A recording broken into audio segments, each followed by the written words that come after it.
Yes, people. What's going on? Welcome back to the channel. Welcome back to Saeed TV. We are live for late vibes. But listen, we don't know what the vibes is, man. You know what I mean? So we will discuss. But here with me today, we got man like CK, we got Yaba, we got Mr. Estrella, we got Kofi in the building, and we got Footy Fanatics, man like Oski in the building, man. Yeah. What you guys saying, man? Everyone all good? All good, bro. All good, bro. All good. We alive, bro. We alive. We cooking, you know? Yeah, man. Yeah, man. For real, man. But yeah, listen, crazy news came out today, man, and that is Mr. Pochettino is been sacked. Well, not sacked, but immediately they parted ways. But to be honest with you, when they do this, it's just to kind of dress it up in a nice way, innit? But listen, he probably got sacked, innit? Chelsea part ways with immediate effect. Chelsea and Pochettino already agreed terms. As reported, Chelsea will consider a young manager as priority to replace Pochettino. Man, that young manager line was unnecessary, right? Like, man, obvious with what they're trying to do next. Yeah, I don't know, bro. Who's Amarin's still young. Deserby, I mean, he's a female. McKenna, yeah. McKenna, but. Deserby.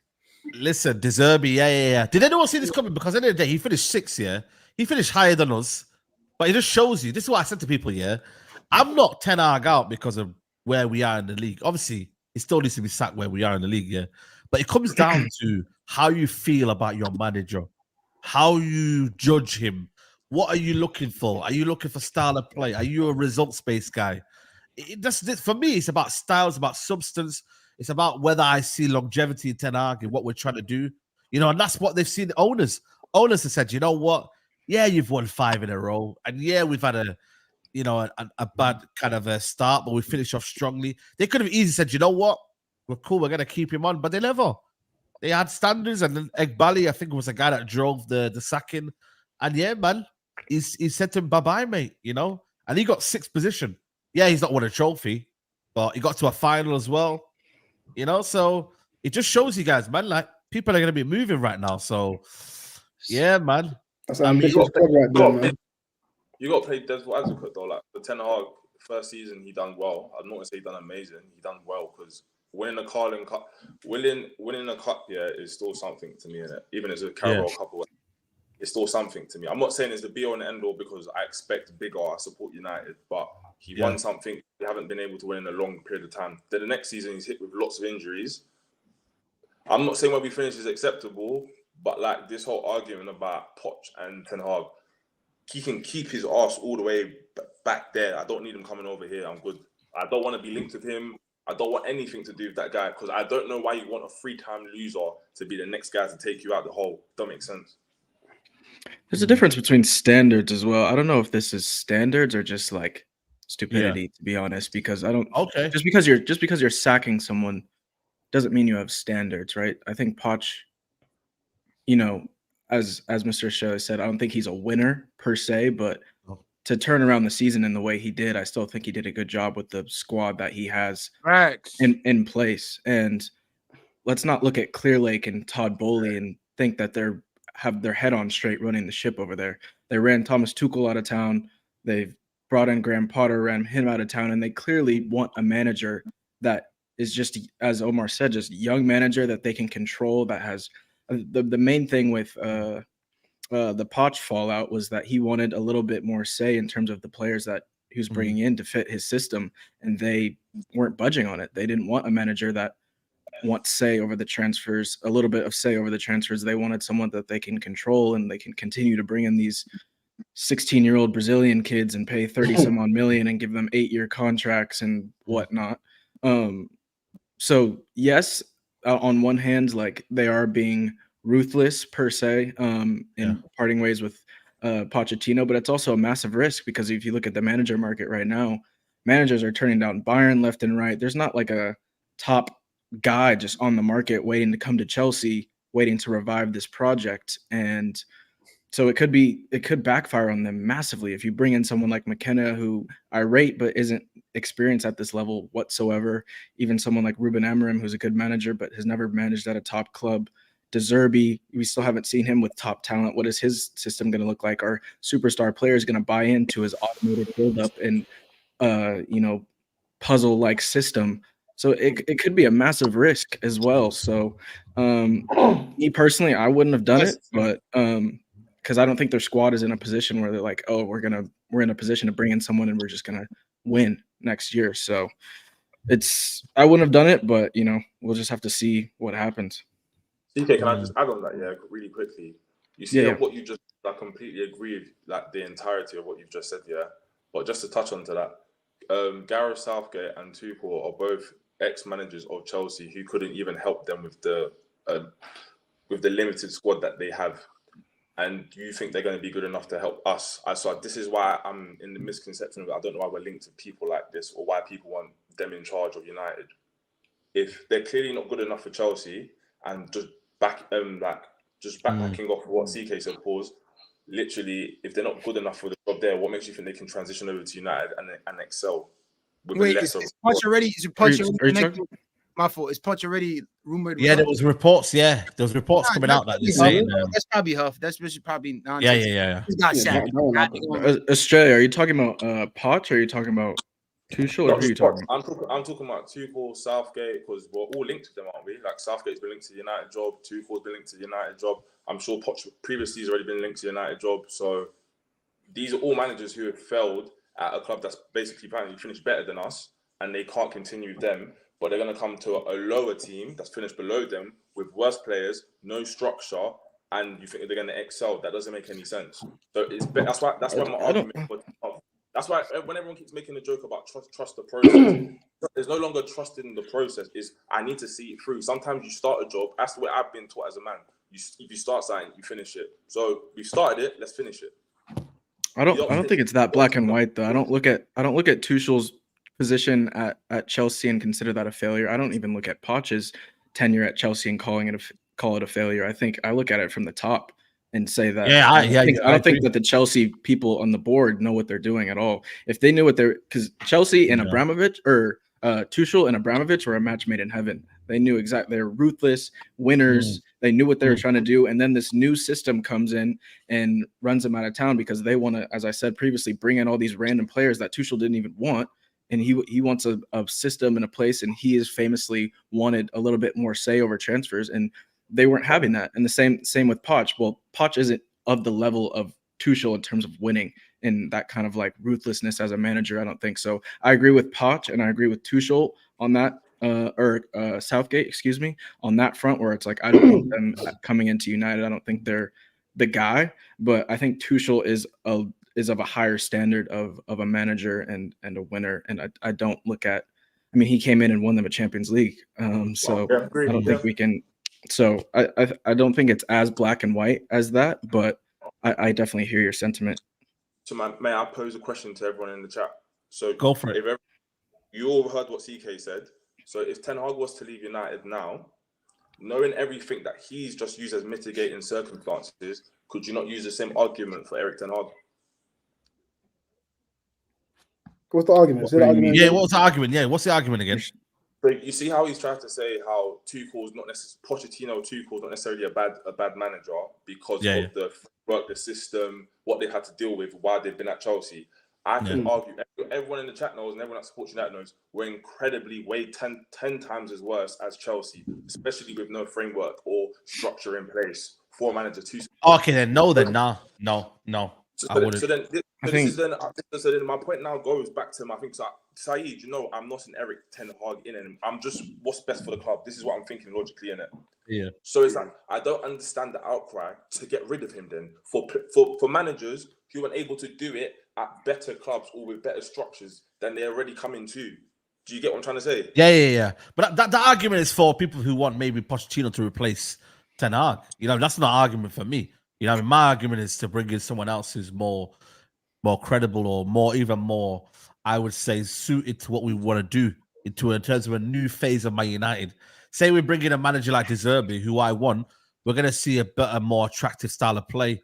We're going to see a new philosophy, a new way of playing from the top all the way to the bottom, to the under 18s. He's gonna revolutionize it. If you want Tuchel, you're gonna want maybe short-term success, 18 months, etc. But for me, I want De Zerbi because I believe United need a coach.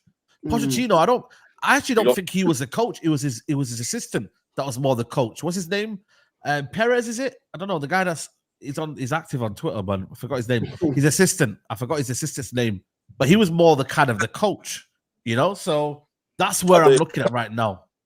I don't even know why I asked you. You wanted Harry Maguire, man. I don't even know why I asked you. Let me bring in Amodi, because Amodi, you were shaking your head before a comment. What was the actual comment you were shaking your head at? It's just the irony, isn't it? I come on the show, I'm Ten Hag in. Yeah. We know that. Yeah. And I know I take like a lot of doo-doo for it, but I think you have to build. Looking at Chelsea, I'm shaking my head. The reason I'm shaking my head is because I'm thinking, Chelsea, man, you're doing it again. I would hate to be a Chelsea fan right now because what's the point of sacking Pochettino? He's a good manager. He's turned it around for you. He's got you up to 6th place. You've got a young side. You're trying to build something. That's the project. You bring him in, and then he shot him. For what? What's the reason? Is there something going on behind the scenes?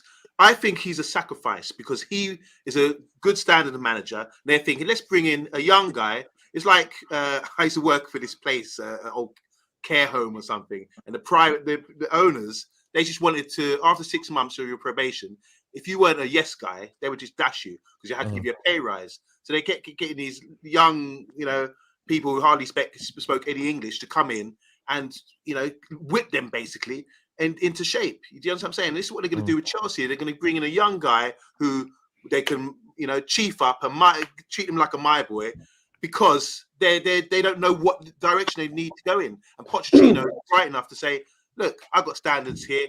I've done this for you. I've come into like a sinking ship. I can turn this around, but I'm going to need A, B, and C. And they're like, nah, we don't want to work with that. I think that's disgusting. I think he's done a lot for the club. I think he's turned them around. And I'm glad, this is what I'm saying on this channel. I'm glad we can see the parallels between what Chelsea are doing and what makes them a poor run club, I believe, compared to where we are. And I disagree with Estrada that we are in a better position, I believe, than Chelsea at the moment with our structure. We've got guys coming in. We're seeing the right people coming in slowly, waiting for the right time. Look at Dan Ashworth, for example, waiting for the right time. He's the guy. We pick him, slowly bring him in because he's the right person, not just flash pan. All right, let's get rid of this guy. They got rid of Potter. They got rid of Tuchel, and now they got rid of Pochettino, just like that, in a space of a few years. But can I ask you a question, though? Monday, are we in a better position than Chelsea, though? Because nothing's set in stone yet, Yes, we are. Ashworth's not in through the door. No. Ashworth's not in through the door. Omar Barada's not started yet. What's his name? Joe Wilcox just come into the club. They haven't really shown us anything that, it's nothing set in stone yet. So I don't think we're in a better position than them, but we should have qualified people coming into the job, and that we can find out then maybe in 6 to a year, month. Yeah. Your Kofi, mute your thing when Sorry, you go. guys. My sister's making noise.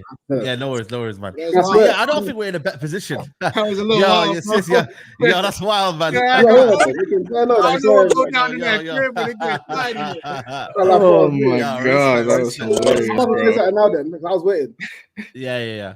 But Oh, you I don't necessarily agree. I don't know if you guys, you know. Sorry, I don't- Saeed, can I respond to that? I think Yeah, you go said on. set in stone. Nothing's set in stone, but like I said, you have to build your foundations on stone. It's going to take a long time to make yourself. When the storm comes, you can survive. At the moment, with Chelsea, the storm come and they're all over the place. They're struggling. We need to build our foundation on stone, and we've taken little baby steps towards that. Just that you guys on this channel, for example, are impatient. You're impatient. You really are. You want him out. Get him out. You're acting like Chelsea fans. Get him out. We've had enough. We've come 8th place. It's not good enough. Nah, You know, come on, man. So- Nah, so- nah, so nah, the nah. I'm question was- not having Mr. Gaslight. Hold on, Another gaslight now. The question was, Yeah, but let's let me build some rebuttal that foundation real here, quick. and it takes time. Just have more patience. Yeah, Don't be like Chelsea, where you just but dash people let's out. have a You know? conversation. Let's Now, have a- you know something. Now Pochettino knows how Super Ted felt. Yeah, The good turf aside. It's not good enough. We need to be. Bro, yeah, but consistent. come to the light. You need to come to the light right now because we need to. You know what I'm saying? You need to. Wait, report no, stuff you to can go action. first. First of all, oh my fault, Mr. Estrella. You could go ahead. No, go first. No, it's because he said everybody here is being impatient and we're moving. Nah, I disagree, bro. If anything, for example, I know Cole and I and CK, you could know that for sure. Shit, I was 10 Hag in for a minute, but it comes a point where you just can't stand that no more. Like you just can't stand what you're watching. You can't stand what's going on. I understand there's injuries, there's this, which is I get it. That's understandable, but it's not understandable to the point where it's like I don't even want to watch the game anymore. So this is where you gotta meet in the middle. You gotta meet in the middle. That's deep. It's just no, it's ridiculous. Let's keep it in mind. The last Brighton game, yeah, we left with a dub. But bro, that first half, if we talk about that first half being football, I can't have a conversation with you then. You get what I'm saying? No, Is that because of the players? No, it's just ridiculous. There's nothing. We're getting balled out the park by a Brighton team that's actually missing this all-star in 11 and a bunch of old men that are retiring and is gone and the coach is on his way out. And in the first half, we was literally getting just violated, bopped out the park. We didn't even move the ball up until literally 80th something minute when Diego Dalot got lucky off of Hojlund's little chest pass, scored it in, and then we found some momentum.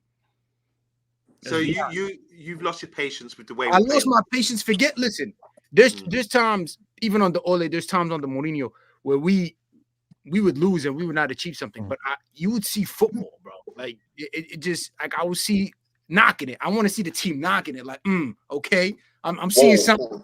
Like, you know what I'm saying? Well, no, knocking it. They're knocking the ball. That's not. They can't. You know what I'm saying? So I want to see them play. Like, you know, here a little there, here a little there. Oh, a little. Ole. Okay, that's it. I just want to see Ole. But you know, before Australia comes in, though, I just don't understand how we get patient. And if it's gonna consistently because you've reached the stage where you're saying I can't even watch the football no more. That's what I'm saying. But the issue is now we gonna consistently but the players are injured, so now we gonna consistently wait on individual players who are gonna run the club for us. It can't be like that. If the club is a system, a well-ran system, anything in life, if it's work, is whatever. If the main guy is out, the show still runs on, and the second guy come in and you cooking. It don't change. I've got a lot to say, but I pass for now. I'm gonna hold that. Man, I I'm believe gonna grip my teeth. Carry on. You know what I'm saying? Yeah, I respect what Chelsea are doing, bro. See, Poch, he's good in that, but really and truly, he's a loser. But he's looking at saying next season, are we going to win the Prem? No. Win the FA Cup? No. League Cup? No. Let's just get rid of him now and let's make this quicker. I feel like us we're the same, bro. We should look at it. Next season, are we going to get better? Right now, I don't think so. So, see me personally, Ten Hag, I'll do the Chelsea route, bro. Chelsea know they're ambitious club. They want to win. If you want to win, you've got to make big decisions, bro. That's what I'm saying. I mean, look at this. Look at this super chat here now. Big up Adiwale. He says Chelsea buying Roma just sack managers and win stuff. Chelsea, the time Klopp had been around, have won the league and Champions League. Managers are paid employees of the club. If they do bad, sack them. Plain and simple. You know, for me, yeah, with Amundi, when you talk about it, yeah, I just look at the style of football, the way we are. Are we getting any better? Are we improving? You know, have we regressed? If I answer all the questions to you, you're gonna agree with me. And then you're gonna put maybe mitigating circumstances, maybe like injuries and whatnot. Because I know the Ten Hag inners what their excuses are. It's injuries. And the thing is, It's, bro, if you get injuries again next year, what are you gonna tell me then? What are you gonna That's tell what me? I'm saying. That's what I'm saying. Yeah, Now, we can't that's what see I'm that no saying. more, bro. Yeah. I cannot think- see that, bro. I think the thing is too, like, I think. Go ahead, my fault. By the way, No, Kofi, no, your no. mic's not on. By the way, go on, Adiwale. Go on, CK. No, I was just gonna say, I think with the patience front too, like kind of like Omar was saying, like there are obviously certain people at the beginning of the season that were already on Ten Hag's case within the first, couple games, but there were a lot of people like me and Omar up until, midway point of the season. We were still there. Like I was still rocking with them, the injuries and stuff. I was like, okay, like even after the Champions League campaign, I put that on Onana and the players more than I do on Ten Hag. But I think we have a lot of people in the fan base have been very patient, but this season, and I think, I'm not some savant, but I think I know a fair amount about the game. But this season has like tested everything I know about football because I'm looking at the pitch, I'm looking at what's on the pitch, and it like doesn't make sense to me as I think Ten Hag's a good coach. I think he knows a lot about the game. I think he's a very serious footballing person. But I don't understand how game in and game out he can play the system that he does, select the players that he does. Like he only started playing his best players because of the injury crisis. Yeah. He only introduced Ahmad into consistent minutes because everyone else was injured. He's he's ran Garnacho into the ground 37 straight starts for a 19-year-old. Wow. You can see how gassed this guy is. He doesn't have anything left. That boy be lifting up his shorts in the game like it's gonna get consistently playing. You lift up the shorts, it's like, all right. Bro, it's cooked, bro. He's 19 years old. You're running this kid into the absolute ground. Consistently playing Casemiro week in and week out when the football has left him. These decisions, the intensity in training consistently resulting in injuries in training. I'm playing bingo. I don't know about you guys. Something is going to come out either tomorrow, Thursday, or Friday. There's going to be a muscular injury before the FA Cup final. Yeah. It's just who it's going to be. And so like these decisions week in and week out, at some point your patience does run out. And I think with this new structure that's coming in, it's the perfect opportunity to turn the page. I think Ten Hag just some of it was self-sabotage, but I think he also just got a little bit unlucky with the time that he came into the club not being under proper structure, and he kind of put himself a little bit of a target on his back with his say in transfers and whatnot, even though I think that's even been a bit overstated. Obviously the NC one is awful, but for sure he's gonna play. I think it's a little bit naivety too, coming in from the Dutch league, and like he took his humble pie after the first couple games last year and dropped deeper, but then this year he's gonna try to play expansive football, play a single pivot with a guy who's 31 years old and can't really run anymore, and you refuse to play a double pivot with Kobbie and Amrabat until the last 5 games of the season. When we all knew that was going to be a more secure. Nomad over Anthony. It was just a lot, bro. There's so many things, man. Your patience run out. You say he refused to do that to the last 5 games of the season? I belief is accepting something's true without evidence, so don't ask me to prove it. That Jason Wilcox is the guy who's come in and made those changes to make us more shored up in midfield.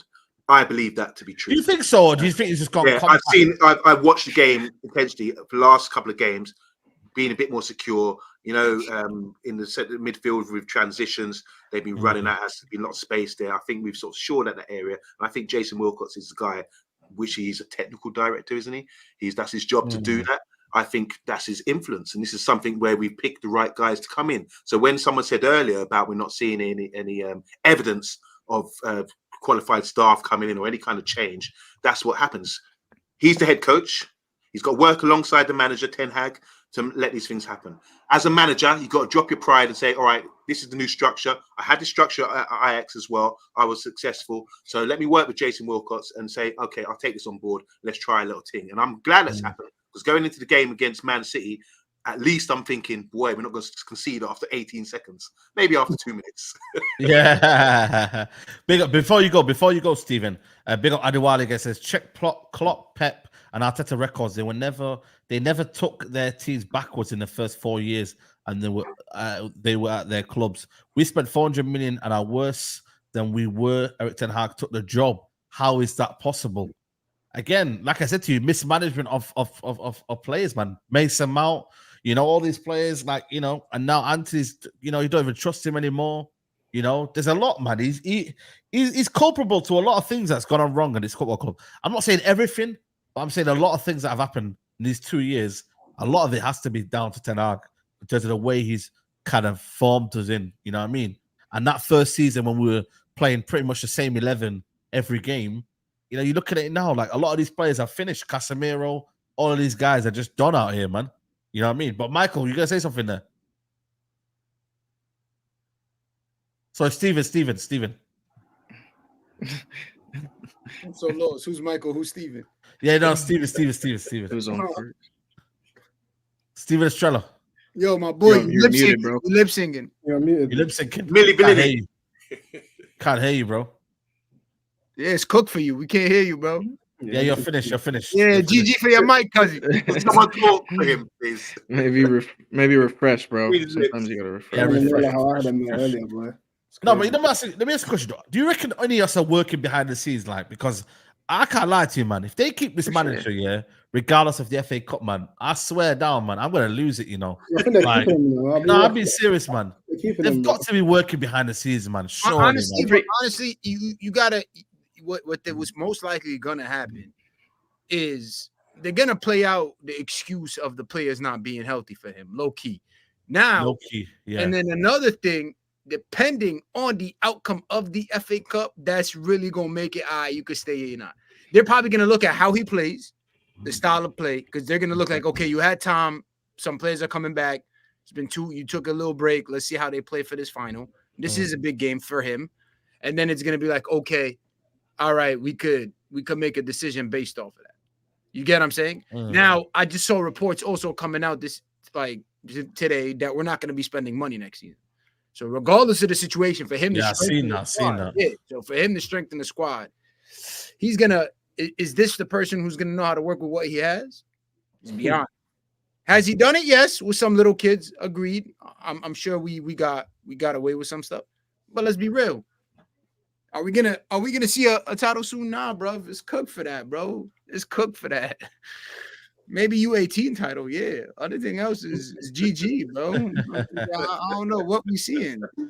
Because you see everybody, look at Arsenal. Okay, a lot of people wanted Arteta out at one point, right? But with Arteta, I got to give him one thing. He would show up on the pitch and he stuck to what he wants to do. And philosophy. Yeah. You know what I mean? So it was like, boom. He was also allowed to get rid of 2 influential players. That's people leave that out. We got rid of Ronaldo. He came and did that little Yeah, thing. he got rid of Ronaldo, Sancho. He got rid of Sancho.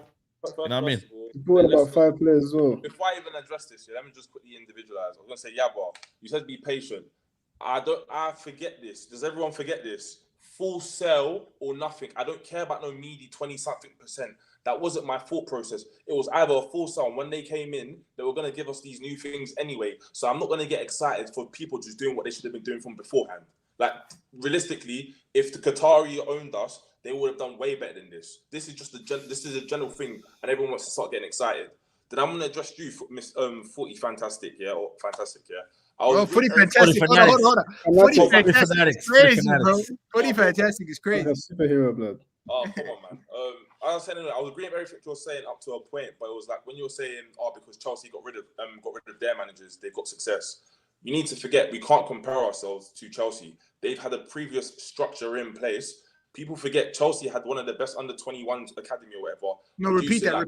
Hold on, repeat that. You said you agree with anything I said except I agree with the majority of things you said up to the point where you said that because Chelsea have previously set precedent of releasing their managers and got success from it or been successful, I'm saying they operate under a different structure and regime. United have never had that structure or regime. No, it's not us. I didn't say that. I don't think I said that though, to be honest with you, unless I'm tweaking. No, you didn't say that. I was going to say, I don't think you said I that. thought you were saying, I prefer because I was a while back, I heard you say was when they let go of Poch, they've let go of Tuchel, they've let go of Mourinho, they've had to move forward, and it hasn't stopped them from before. And everybody was in consensus in the chat or in this conversation now saying that, yeah, it's not that. Oh, no, you was talking about when CK said that, and I agreed. Oh, sorry, yeah. No, absolutely, no facts. But bro, let's be real. Go ahead. I was gonna say, when you say stuff like that, you can't say some things and not take all of it into context. Like the whole Arteta thing, he finished 8th twice, bro. Like the first season we didn't finish 8th with Ten Hag, and we won something, and we was in 2 finals. So like he's regressed second. No, but he look at his squad though. His squad was shit compared to us.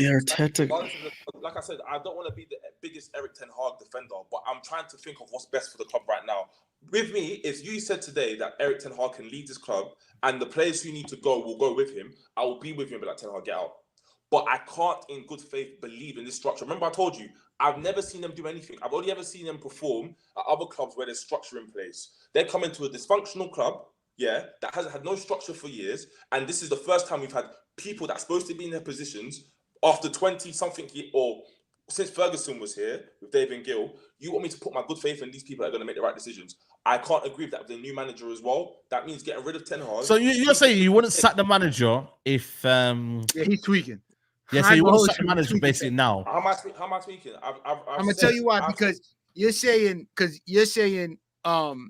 basically shit rolls from downhill, right? Structure above, the shit rolls down here. You got the players who suck, and then the top end who sucks, correct? Currently at this current state. Yeah, I agree. That's and that I agree with you. But it doesn't also take rocket science to perform football on the pitch with what you have.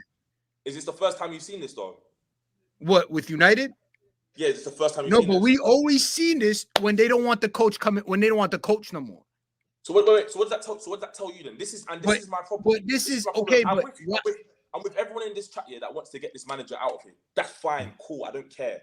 But why is it so quick that all of you lot just forget these players? You're supposed to be playing. You don't have a say. That's like a kid coming. But now let's recover some. You don't pay no bills in this house, bro.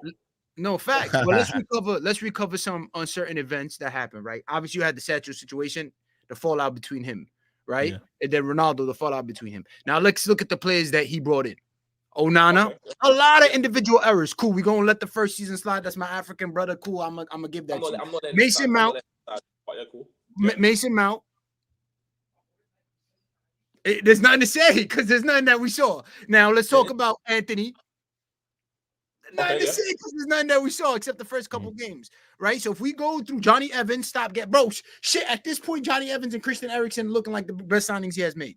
Why did you stop? But you're not going to mention Mainoo. You're not going to mention Martinez. You're going to no, but that's hold on. But we're not going to look at 10 signings. 2 out of 10, 2 worked, and then the rest. You know what I'm saying? The youth is our product, bro. They were there before he came, so that's our product. We got to praise the younger coaches. No, that's our product. And then he got the slip. We can't give Ten Hag credit for Mainoo. Let's be real. That's a generational talent. I don't know why he's coming. He's in the no matter like any one of us could be manager. He's coming in. He's unbelievable talent, man. Come on. Mourinho's manager is Mourinho is manager. Is this guy coming out? Yes, bro. He's a generational talent, bro. What are you doing here? Any club in the world, any academy, he's coming in. What are you doing here, bro? I saw McTominay's generational talent. No. I said to you, I'm so glad. Hold on, CK. I'm so glad that he mentioned that name, McTominay. Right? Let's talk about that. Mans was getting linked to get sold to West Ham over the summer, and what happened? Nah. He stays. And who's our starting number 10? Scott McTominay, bro. Scott McTominay. But I'm confused. What's that? No, it shows you this man is confused. He's mentally confused. That's true, though. If the players he enables players to be playing. That's what I'm saying. Martial, he blew his head up. Yeah, such talent. We need him, bro. You can't do that. You can't try and move the goalpost. Don't try to say he's confused because of this. Okay, is he confused? He wanted the left back. Yeah, we let go of regardless if he's good or not. We let go of Hojlund to send him back with no spare left back again. Is that his decision? But we got to realize he knew he got my That's a drop in the ocean, though. That's a drop in the ocean. Bro, what are we doing here, man? Yo, Strella, what are you doing here?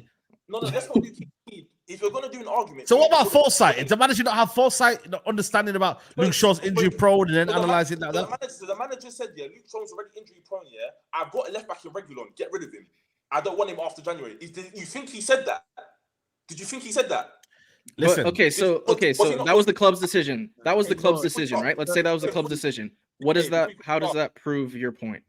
No, I'm just saying, before you quickly start as well, the last episode I was on here with you as well, both you and someone else was saying that, Amrabat was chasing the whole summer, which is cap. Yes. Was actually linked with Rabiot, if you remember. No.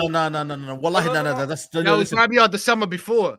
It was the summer before, not this summer. We're linked with Rabiot basically every summer. If you remember, we had zero bread, we had limited funds. And so you think it's a club signing this? Amrabat was a club signing. You think you're saying? If you let me finish, go on. Hey yo, he was. That's what you're doing, man. Hey yo, that's fine. We wanted somebody else in Rabiot. We couldn't afford his wages for whatever reason. The next pick of the lot was Amrabat. I know for a fact going into the summer, the names of Amrabat wasn't coming out the mouth. So I don't know why people pause. I don't know why people now are getting excited. Do you know Amrabat's part of his agency? You know that agency that they have, like. What's the overall point though? Yeah, I know. He's trying to say. I don't get it. That's why I don't get it. I still don't get to the point. Saeed, I'm sorry. Speaking of Amrabat, that dude was playing out of position all season, bro. Yeah. My man was playing out of left back, bro. He didn't get chances, bro. And he didn't get chances. He's getting shamed. He's getting shamed because the 2 minutes he gets. But can we get to the point? Now? Because I want to let you land. Talking about. You know what I mean? I want to let you land here, Australia. What's your point? I'm being interrupted. I'm trying to land. We're gonna everyone interrupt. Bro. You got. Hold on. I'm going on. You got it. I've already addressed Yabo. I'm saying for CK and Footy Fanatics, yeah. You're saying from the previous president of Chelsea, they get rid of managers and successful, so this club can do it.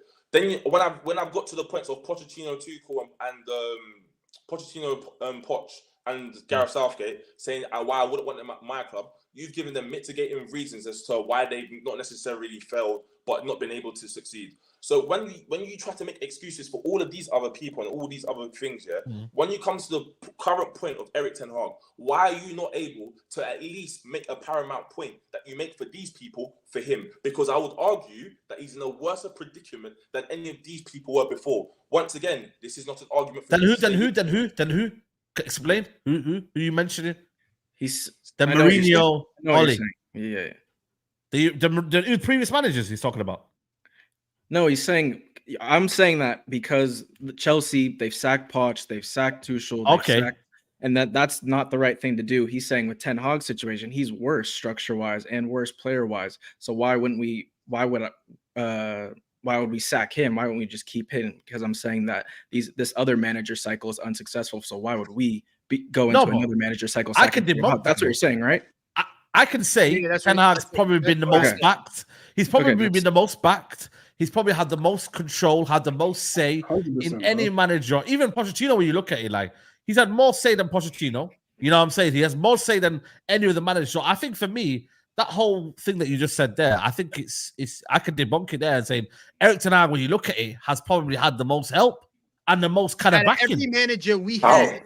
Out of every manager we had, I think he's the most one who actually got to do whatever the fuck he wanted to do. Yes. 100%. For me, hold on. Okay. Let's speak about Ole. Ole never wanted Ronaldo, and they gave him Ronaldo. Second of all, Ole wanted Declan Rice, wanted another center back, another left back. He wanted way more options, and he got none of that. He said, "This is what you." He wanted Haaland and Jude as well. Haaland and Jude, boy, this is what you're taking.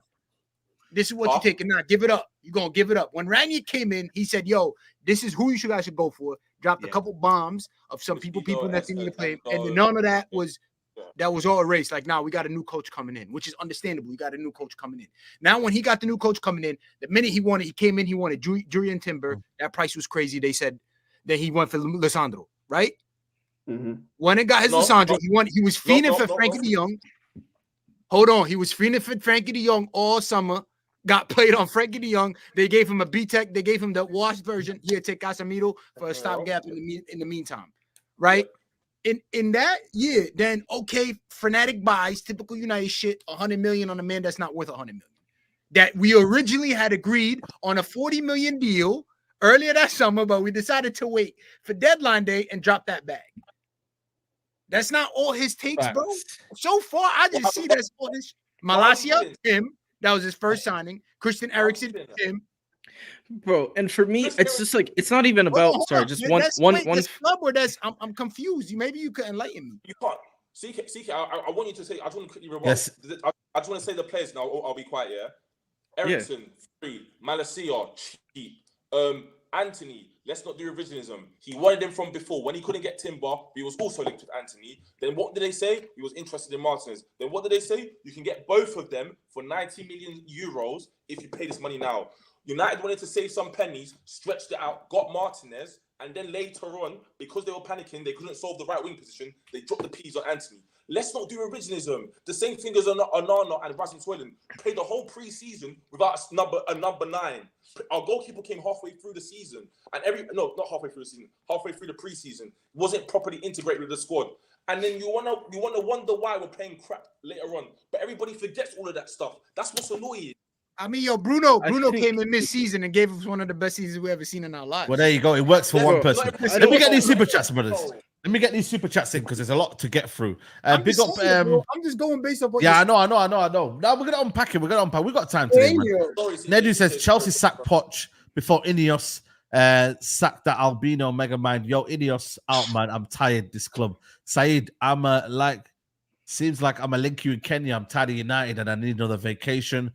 Big up Nate says Mr. Strella Qatari would have already sacked Ten Hag, so don't talk about full sale stuff. On football merit, Ten Hag has failed. Accept it, bro.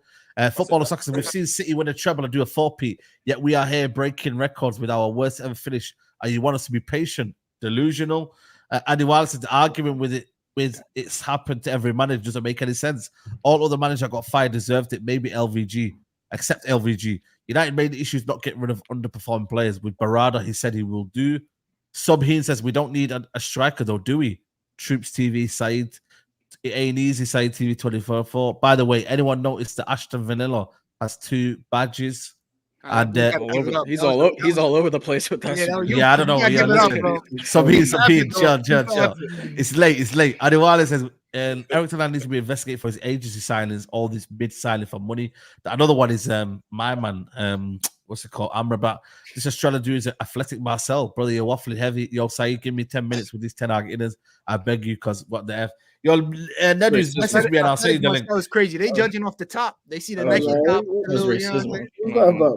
Yeah, I send you the link. But listen, go on. You go ahead. I was just gonna like kind of bookend that point just on the Tuchel Chelsea kind of cycle being compared to our cycle. For me, like the players that he's brought in, all that stuff, I don't even really care about that, to be honest. I think it's been a bit overstated. I'm just looking at on the pitch, and on the pitch, it's absolutely just been abysmal this entire season. When you look at Tuchel's seasons at Chelsea, even Poch this season, Chelsea played better football than us this entire season. Let's be honest. Even with the results, they were leaking goals.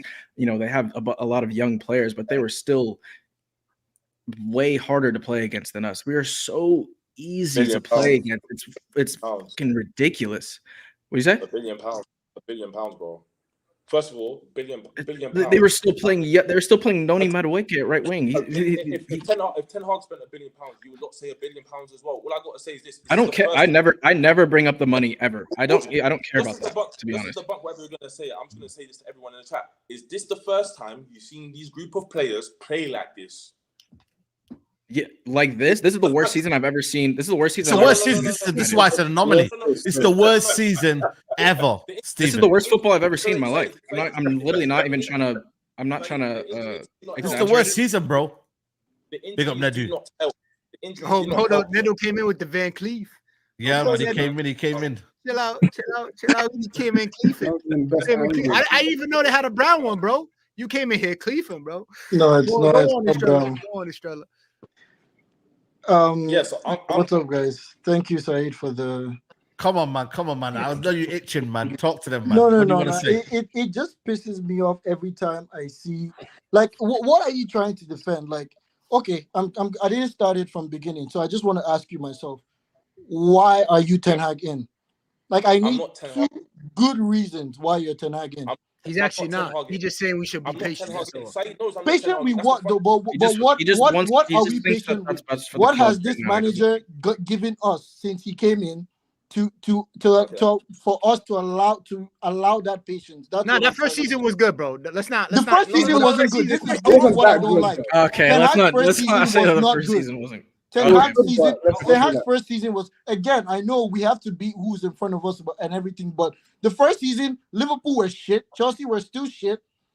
Chelsea, who finished doesn't above mean that us we this didn't season, play and But they were still it shit. was not. But don't put that aside. Come on, Bro, how many? we Okay, went to the okay, Camp okay. Nou. We went to the No, Camp hold Nou on, hold on, hold on. I have a question. I All have right, a let question. him land this question. Let him I have land a this question, question. and we will respond. Yeah, let him So land this question. we're all complaining that we didn't have a style of play. Ten Hag, like go like we need Ten Hag out because there's no style of play. What was our style of play last season? How many matches did we struggle to win last season? It's the same thing he's doing this season. So what was different last season? Not the same at all. It was countable. How many matches did we win last season comfortably? Like, I mean, without us having to bite our fingernails at the end of the match or anything. We all wanted the manager in. That's why we overlooked last season. But I promised you, again, I watch football every time because I'm currently doing my coaching badges, right? So I study these things. Okay, and I actually watched our matches again last season. And this guy literally, like, what we're playing now is the same thing we're playing last season. We just had, like, the what's the name? The crowd was with us more last season. Many teams were shit last season. Like, I promise you, if you guys actually take the time to watch these matches, you would see there's nothing changed. He's been doing the same thing. We just had our players were just up for it more last season. It's these players. If we didn't have Ten Hag, I promise you would finish top 4 with these players. They're actually way better than what this man is coaching them out of how good they are. I promise you guys. Are you saying the style of play is the same, or it's the same? What was our style of play last season? It couldn't be more What is different. it this It's literally it's almost factually the opposite of what we were doing last Okay, season. how is it opposite? Tell me, how is it opposite? Because last season we were defensively resolute. We had the best defense in the league. We played a double pivot. We sat back most games. We connected. We played very safe. This season we're playing a single pivot with Casemiro who can't run. We're leaving space in behind. We're pressing extremely high, trying to force high turnovers, and it's not working. We're leaving space in behind. The spaces that you see in midfield we never saw last season because we played a double pivot. We were extremely defensively resolute. Okay, I have an assignment for you, CJ. Just take your time out. Take your time out. Go back to last season and rewatch it again. I promise you. No, you but will be as I shocked agree as to I am. Nedu with this. You know what? Let me agree. I think Nedu's telling we overgassed last season a lot. You know, I'm not doing revisions. I'm not saying it's overgassed. It's just the style of my only argument is the style of play is nowhere near. Hold on. We did though. We did. No. Hold on. We didn't overgas it. It was much better than what we saw previously. Facts. That's what I'm trying to say. So we were like, okay, with what we were playing with at the time too. Granted, we couldn't get a striker in January. It's too last minute. We went and got Wout Weghorst, right? Okay. And then met Marcel Sabitzer. We seen some glimpses. And it's up until Lissandro and Varane started dropping like flies. That's when the season started to shift. But it was much better than what we saw before. We saw a team. We saw a team that played together, that rocked together, that was actually like, okay, this is a team, bro. This is a team sport. But this season was a massive drop. So for Nedu to say that, shit, Nedu getting the coaching badge, shit, Nedu win. I'll see you at Old Trafford, brother. But I don't. No, it's not. I'm not saying I'm good enough or anything. What I'm just saying is that we're overgassing last season. Fine, I get it. Do you know the only difference between last season and this season? Injuries. I promise you, it's just injuries. If we had Martinez and Varane, wait, let me finish. If we had Martinez and Varane at the back, they would play their heart out. Those two would give. I also don't think Martinez is good enough, but that's a topic for another day anyway. You answered your own question. You answered your own question. Say this is nuts, you know. You brought him on so he can be concussed. He answered his own question. He's asking why. How did I answer my own question? How did I answer my own question? Okay, you land your comment. Let me tell you. You came on this chat and asked us why we're not as good as last season. Then you just made a clear point and told us, we're no different from last season. It's the same. I did not ask you why we're not as good as last season. I said the difference between our defense last season, last season and this season is Martinez and Varane. Because our defense is not scoring goals. Our defense are not the ones scoring goals. You know that, right? Because we didn't score any goals last season. Our midfield Okay. wasn't as good. Was just as bad as this season. Rashford got 30-something goals last season. It was his best goal scorer What did, season last season. okay, Rashford got 30-something goals last season. He didn't But score that's any my goals point. this season. If- Hojlund got if- let me- 15. Bruno Can I Fernandes rebuttal got my point? 12. Yeah, rebuttal your my point. Then I want to go to Amondi because obviously he's Cool. Ten Hag in as well. I want him to get his opinion on whether he disagrees have- and agrees. But yeah, go on, Estrella. You have said you're significantly worse than last season. The only difference, you said the only difference is players are injured, which was why I'm telling you I am confused. We finished last season, even though it was mediocre, we're saying it's comparatively better last season than it was this season. Yeah? He was not backed in the summer, and we have been more terrible. We've been more terrible, but everyone's forgetting the fact that we had a Harry Potter character playing for us up front last season. Weghorst, yeah? He was, and we still managed to win a trophy. He benefited from that. Rashford benefited from that. Regardless, a Harry Potter character playing for our club, yeah, I'm not going to say anything else. Then he's won a trophy. You expect him to be backed the following season. What did you just say? The majority of the same players we had last season are here now. So you say he wasn't back? You say he wasn't back then? You don't feel like he was back? How was he not backed? But all I'm going to say is this: Kim Min-jae, you get Johnny Evans. The another thing, I'll keep quiet. Estrella, he had the option to go for Kim Min-jae. I know. Decided to spend it on Mason. I know. That's how I'm going to let him land. Go on, land your What? point. You sure not Ten Hag in? He had what? Go on, land your point. He had the option to go for Kim Min-jae and spent the money on Mason Mount. No, I agree with Nedu here. I agree with Nedu here. He didn't go in for him Okay, twice. can He you went let 3 times. this point? Let him land. He's going to go through the list. Okay, lad, my bad. I apologize. I'll shut up. You think to rebuttal my point, you're going to tell me, because he spent peas on Mason Mount. No, I'm not rebuttaling. I just want you to finish your argument. That's all. No, what was I saying? Where was I on? I said what? Kim Min-jae for Evans. Got Kim Min-jae for Evans. We established that we needed to sell players, which they never left. Harry Maguire and McTominay. Offers came in. The club could have let them go, but they don't want to pay the differentials in wages, so that's why they stayed. Okay, I'll let you have Sorry, that one. can I ask a question? Just one question. No, before he goes, because I want to the last proof point, Mason Mount, and then go on. And then for the striker, we all established that we needed a senior seasoned striker and a young emerging talent. It's not it's the same way. It's the same argument when you say, get this manager out, and then someone will say, but who's there next? It's not my job to tell you who. The same way, it's not my job to tell you how to get the players for the deals.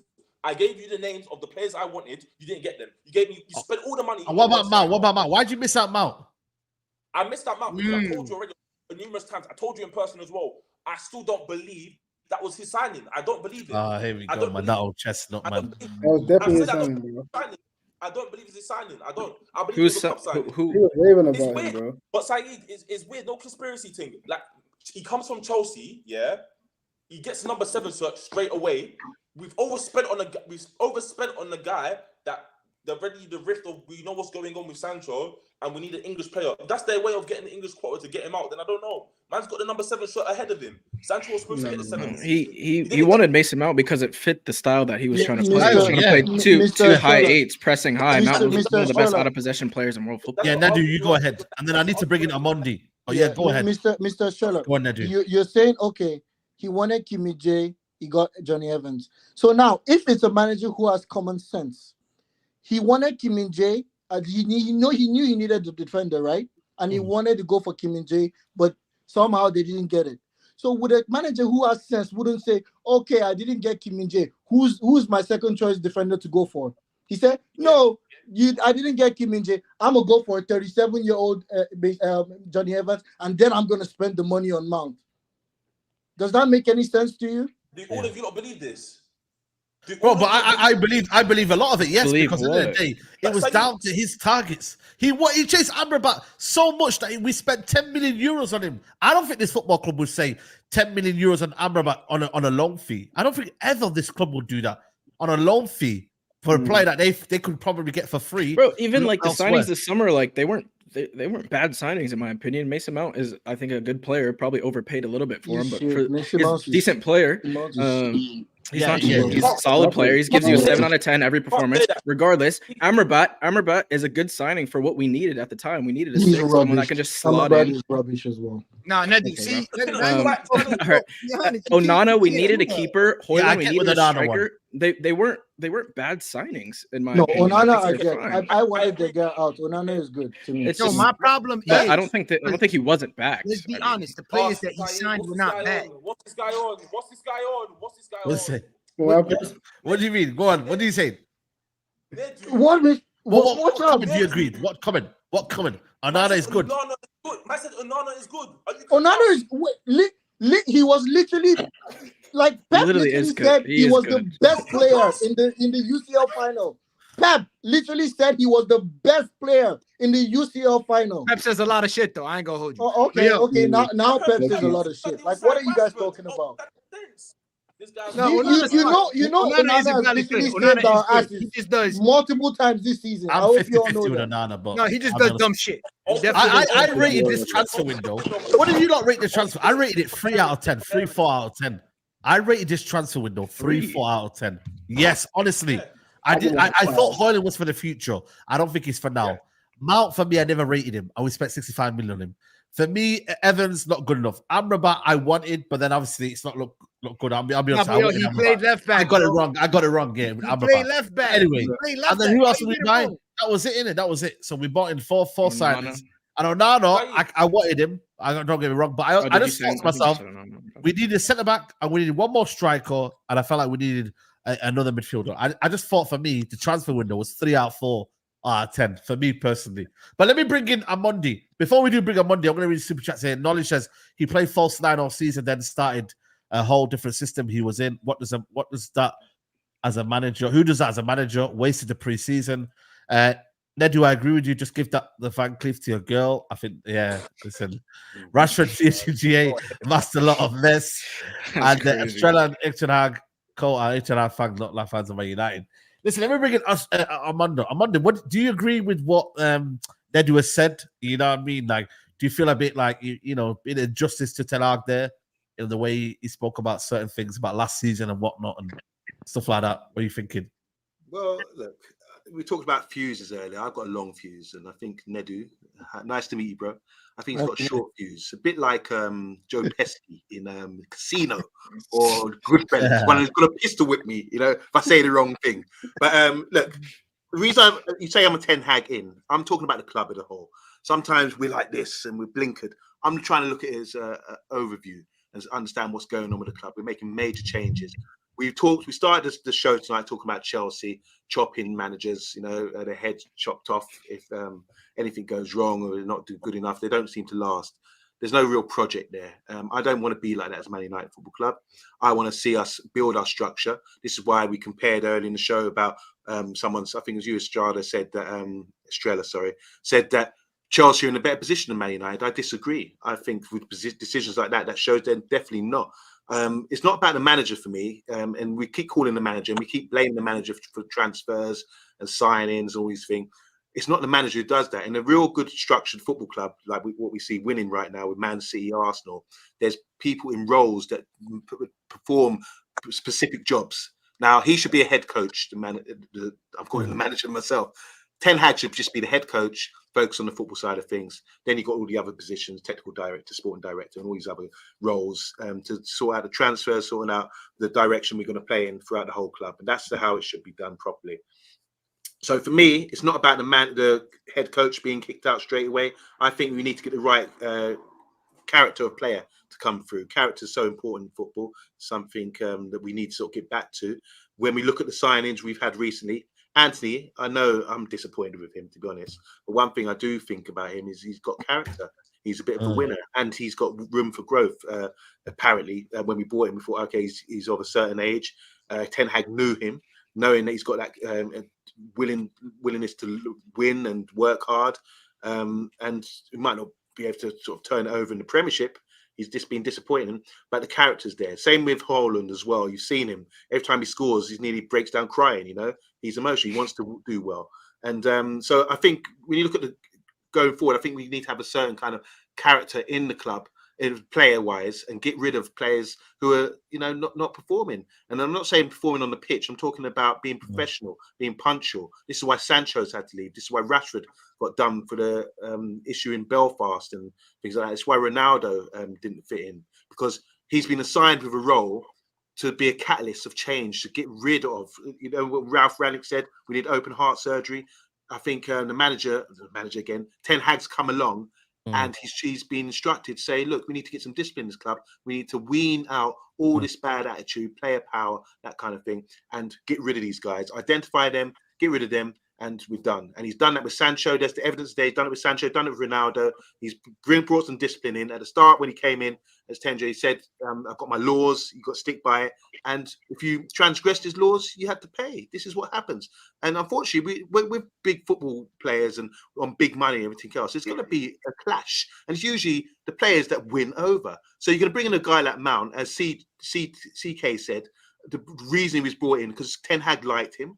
He's aware of him. He knows that he can do a job pressing as a number 8 in the system he wants to play. So that's having back in the manager by bringing in a player like that. Unfortunately, he's been injured. He hasn't been able to play. We haven't seen the best of him. But he's still a good player. He's in England squad. He's set up the goal for the Champions League final. If he's fit and running, I think he can demonstrate some good characteristics that we need. So I'm quite happy with the project. I'm quite happy seeing the players, the people come in the right positions in the staff. And Ten Hag, for me, is not the priority right now to kick out the club. It's more the players, certain players there I'm not happy with. And you're seeing Varane leave. Why is Varane leaving? He's not ready.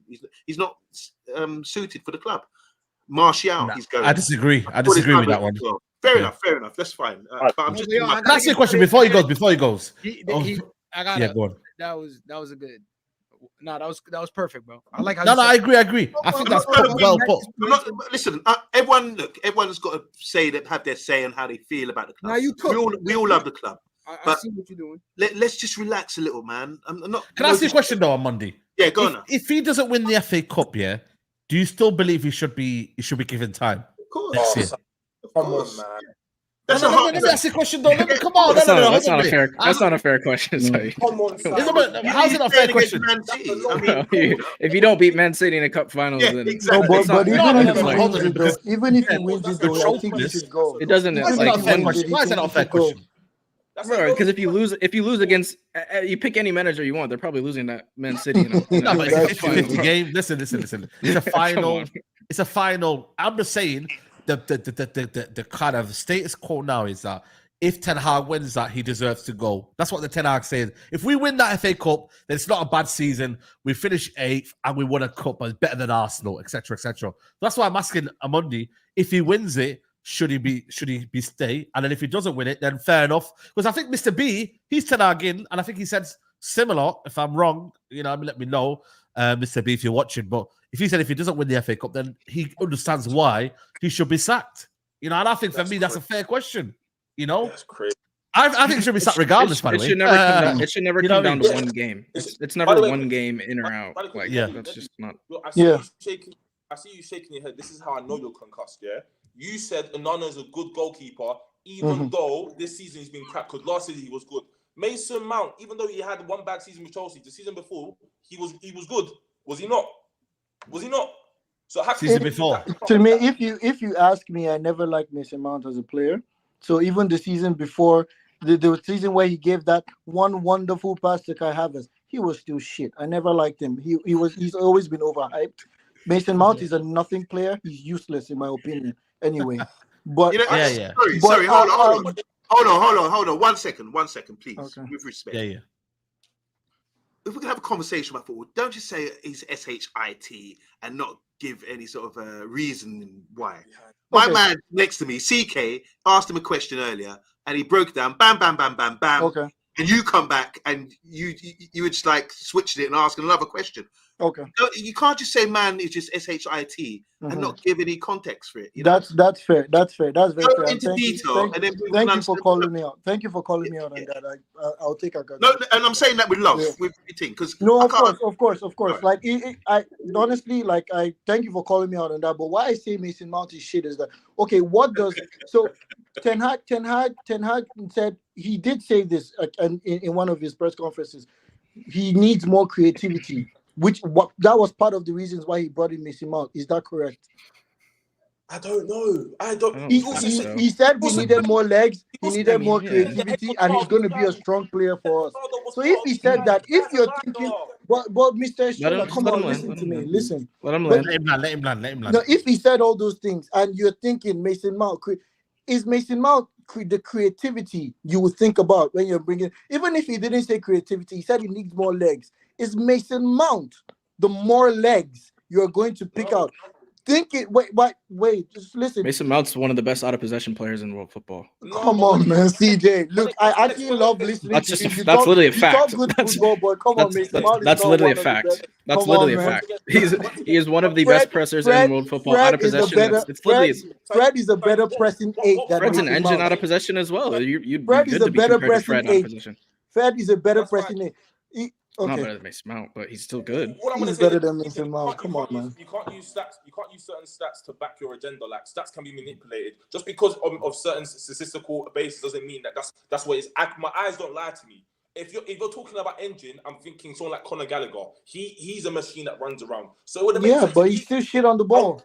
regardless, he's still dead on the ball. But if you're telling me you want someone for legs in midfield, I wouldn't. But if I'm looking for legs, then I could have just kept Fred then. If you're going to bring in Mason Mount for 60 million, I'll just And keep then- Fred and use the money better. Once again, this makes me think. I don't really think that was his signing. I don't think that was his But signing. why would you think? But why would you think that though? Like he didn't. Look, listen, Mr. Estrella. Think. I look. Sorry for coming at you hard or anything. You know, Hey. like I watch you guys. I watch you guys talk all the Hey, time. yo. So you're talk. Oh, pause. Brother, what's that? What's that, brother? Yeah. Sorry. You know what? Yeah. Sorry for coming in. Oh, that's me there. Yo. Let's just say that. Yo,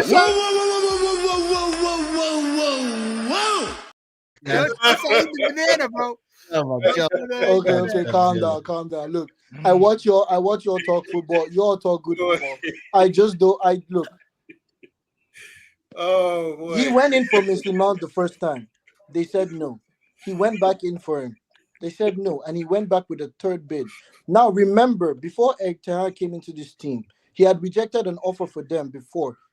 He needed them to state that he had full veto power, and he has come out multiple times and stated that he says yes to every in and every out.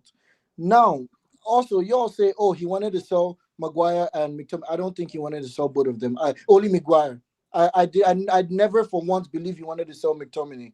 I strongly believe Ten Hag always wanted to keep McTominay, because if you guys actually go back to last summer, there was multiple articles stating McTominay was not for sale unless if they bring like 40 million upwards. Come on now, who's really paying 40 million for McTominay? Come on.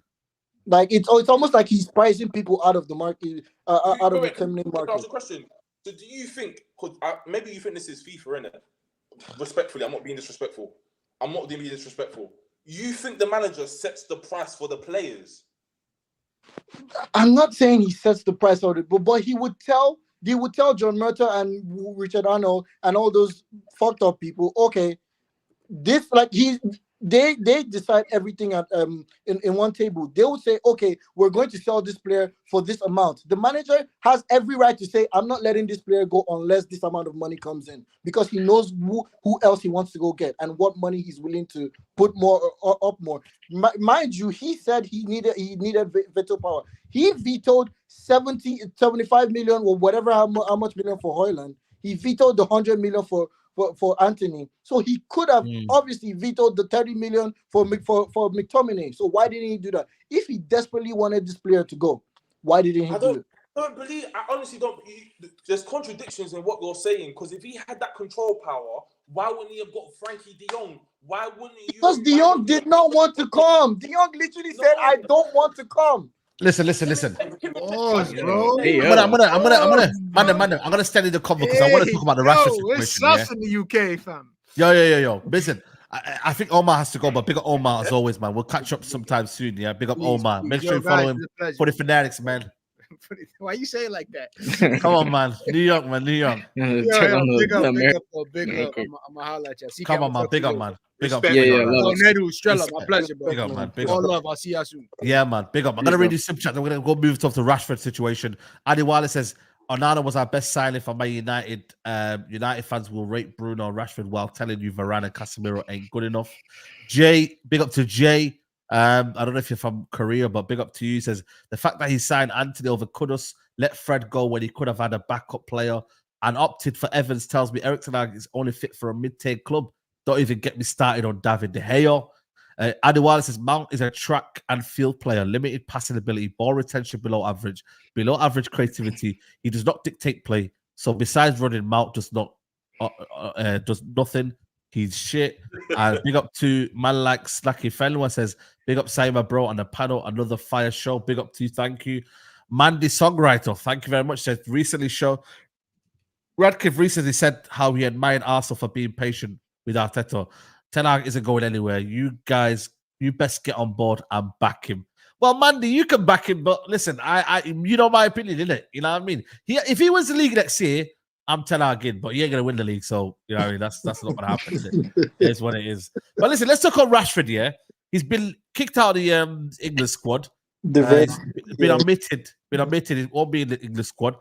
Is it time to cash in now? Because I don't know, man. CK, man. I feel like for me, it's one of them where he's not in the greatest of form now. It feels like the stocks are low. He's a confidence player. Like, what are we gonna do now? Because it's a sticky one, man. CK, man, with Rashford. Yeah. No, it's a tricky situation. Obviously, this is probably one of, if not his lowest moment in his career, missing out on an England Euro squad in his prime years, so to speak. So it's got to be a tough moment for him. This whole season has to be tough. Just him getting into it with the fans, even at the last game and stuff. It's just not what you want to see. So I just wish the best for him. I hope he can lock in this summer and take a break from everything and just take a step back and focus on himself, his game, kind of block out all that noise. And whether it's here or somewhere else, I just hope he gets back to enjoying the football, because that's the most important thing. And it just looks like he's not enjoying it whatsoever right now. So I personally wouldn't sell him. I personally would keep him. But if an offer comes in from a PSG or somewhere, 90 million, then obviously you have to consider it, just based on his form, his up and down, kind of nature, his consistency for the club. But at this moment, his stock has never been lower. I don't think so. I don't think you're going to see one of those crazy offers, in my opinion. So I don't think it is the right time to cash in on him. But from what's been reported, he wants to stay and kind of regain his form here and his what's it called? Respect or whatever, his reputation is the word I was looking for. So I don't think you're going to get that. But see what happens. But definitely a tricky situation for him, and yeah, tough to miss out on the Euros this summer. Yeah, man. I mean, listen, Amondi, where do you stand with Rashford? Do you rate him a lot? Do you think he's good enough for United? You know what I mean? Where does he stand for you? I've not really heard your opinion on Rashford, to be honest with you. Yeah, well, it's all relative, isn't it, to what sort of team we have. He's got electric pace, and something you do miss when we're playing certain games, especially the style of play we have. He always gets in behind defenses and scores goals. And when he's just drifting around, he can force defenses to sort of step back, just his presence alone, because you've got to be aware of him because of his pace. I don't think Garnacho or Anthony and any of these other guys have that rapid, extreme pace of his level. But with that pace, when you're getting older, you've got to balance your athleticism with wisdom. And he keeps doing this. And the wisdom is sort of taking baby steps to sort of get up to sort of his athletics stage. He's at an age now where you want to see better from him. You want to see the complete player. And I think he's still lacking a little bit with his decision making. I always complain when he runs into traffic. He's not like a wide playmaker, is he? He does some things that frustrate me. And last season, he started scoring goals with his head. I thought, okay, you're developing. We want to see players develop at the club, But I just think he's sort of fallen kind of flat and plateaued a bit at Manchester United. And I do think, I know I had a big think about this while CK was talking, and I think it's time for him to go. To be honest, he's at that age. We'll get a good price for him. I think we need to start, building with the youngsters and bring someone else in, give someone else an opportunity, and play a different brand of football. I'm really disappointed for him. I feel for him for not being in England side. It's a bit like Sancho as well. You're going to look back in years to come and say, boy, these opportunities come around every 2 years with Euros or the World Cup, and in your prime, you didn't get picked for a team, because you didn't perform. And for whatever reason, it always comes back to, as MJ would say, the man in the mirror. And he has to take a strong, hard look at himself and say, have I really done everything I wanted to do and achieve? Have I really given everything? Have I developed as a player at Man United? I think maybe you need to leave for the right price. And I'm disappointed to say that, because it might make us a lesser team for a period of time. But I just think for the benefit of the player, especially with this news that you just told me now, Saeed, he hasn't got into the England squad. I think that's devastating. And the next competition, 2 years' time, he's going to be far gone, because you've got so many young players coming through. So I'm disappointed for him. I'm disappointed with the way his career's gone. He hasn't been consistent at Man United over time. He's had spells where he's been hot. I mean, remember that goal he scored when he nuts Partey against Arsenal? And yeah. That was that season. Yeah. That's what I feel like. Yeah, that raises me. That's what I'm saying. Yes, that's what we want. But I don't see enough of that. So I'm sorry, he's going to have to go, in my opinion. Big up Mandy. He comes back. He says, you always praise Arteta, yet what has he done in the last 4 seasons? Eric Ten Hag, 3 finals, 1 cup, and 67 injuries. The most in our history. Chill, man. Yeah, but there's context to it. We finished the lowest ever in the history of Man United. You know what I mean? That's context for you right there. The style of football isn't great. One thing they've done with Arteta is they've seen a vision. And even though I still think he could have been sacked when he was finishing 8th, they saw that his football was sustainable and it would take them better in the long run. Therefore, they backed him, and it's been justified. You know what I mean? It's been natural progression as well. He's actually not gone down. He's actually gone up, up, up, up, up. You know what I mean? So that's where I kind of look at it. Big up Nedu as well for the 5 gifted membership. I'll go to Estrella first, because you don't rate Rashford at all, do you? You know what I mean? Like, nope. in terms of what's going on right now, man. But do you think you'll look at it if he does stay at United? Like, will he look at that being out of the English squad and think, yo, man's slacking it? Do you reckon he's got that self-awareness to be like, yo? I don't think he cares. Like, I don't think he cares. Like, Nedu. No, but surely he's got to care. He's a professional footballer. He's got to care, surely. I want to go to Nedu, because Nedu knows what I'm talking about. Hush Puppy. Yeah. Right, this guy, all he cares about, I'm telling you now. Yeah. Big up Trigger. Football is not like I was back in the day, where it was like you grind through the academy, you work your way up, get into the first team, then it's about becoming a club legend. You want to win lots of trophies. Now it's more about endorsements, the next pay deal, or being competitive with this person to do this and that. I feel like he's gone beyond the parameters of football, like what David Beckham almost done. But the only difference is he hasn't got David Beckham talent, and he doesn't perform it on a consistent basis. So that when David Beckham was doing all of these deals and stuff, it's fair. Fergie didn't like it, but I was seeing performances on the pitch. Since all I've seen about these brand deals, the books, I liked what he did with the kids. I understand everyone. I like that, no problem at all. But when it starts to become the Burberry shoots, the going to London Fashion Week, all of this Paris Fashion Week and stuff, get into your head. I remember I told you, 1 good season doesn't justify 3 bad years. And with this guy, since he's had, I think, 8 professional seasons at United, I think this is his 9th one. Yeah, his first 3 years were poor. Then the second year, he had a good season. That was the same season Martial got into double figures. Then he was crap for another 2.5, 3 years. Then he had his best goal scoring season, which is last season, and he's reverted back. He's too inconsistent, overpaid, and cuddled. He needs to leave, respectfully. Yeah. I mean, Nedu, what do you think to that, man? What do you say to that? Mr. Shara, that was the first reasonable thing you said all stream. Just so you know. But yeah, he's right. Rashford. The only time Rashford was good in my eyes was number 39, Rashford. As soon as everybody started to overhype him up, he became bad. I never liked Rashford. In like, to be very honest, even when Ollie was here, I wish I knew by then. So you guys will actually see that I've always been consistent. I never liked Rashford. I've always been one of the people saying I need this guy gone, because when I watch football, I look for certain things like my uncle. My uncle is a scout. He scouted in Sweden. He scouted in South Africa, in Europe. So he tells me what they look for to know a footballer, and maybe that's what I'm geared towards looking at. But when I see players like Rashford, I don't see like a football. I only see an athlete. But if you want to actually play football, Rashford is not somebody who you would want in your team. Which is why, again, Ten Hag, he needs to go to jail for giving him that contract.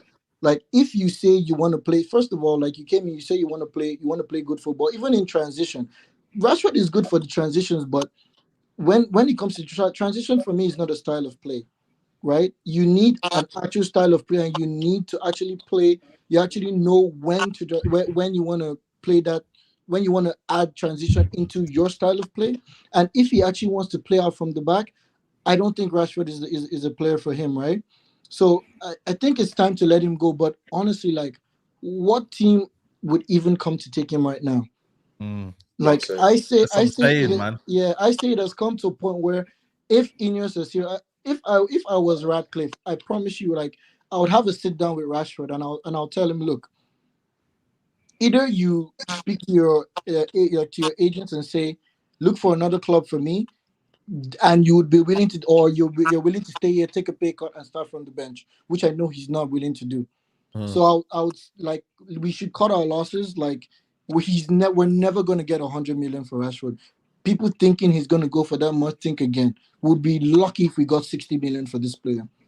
He should have been out of the England team a long time. People are overhyping Rashford for last season.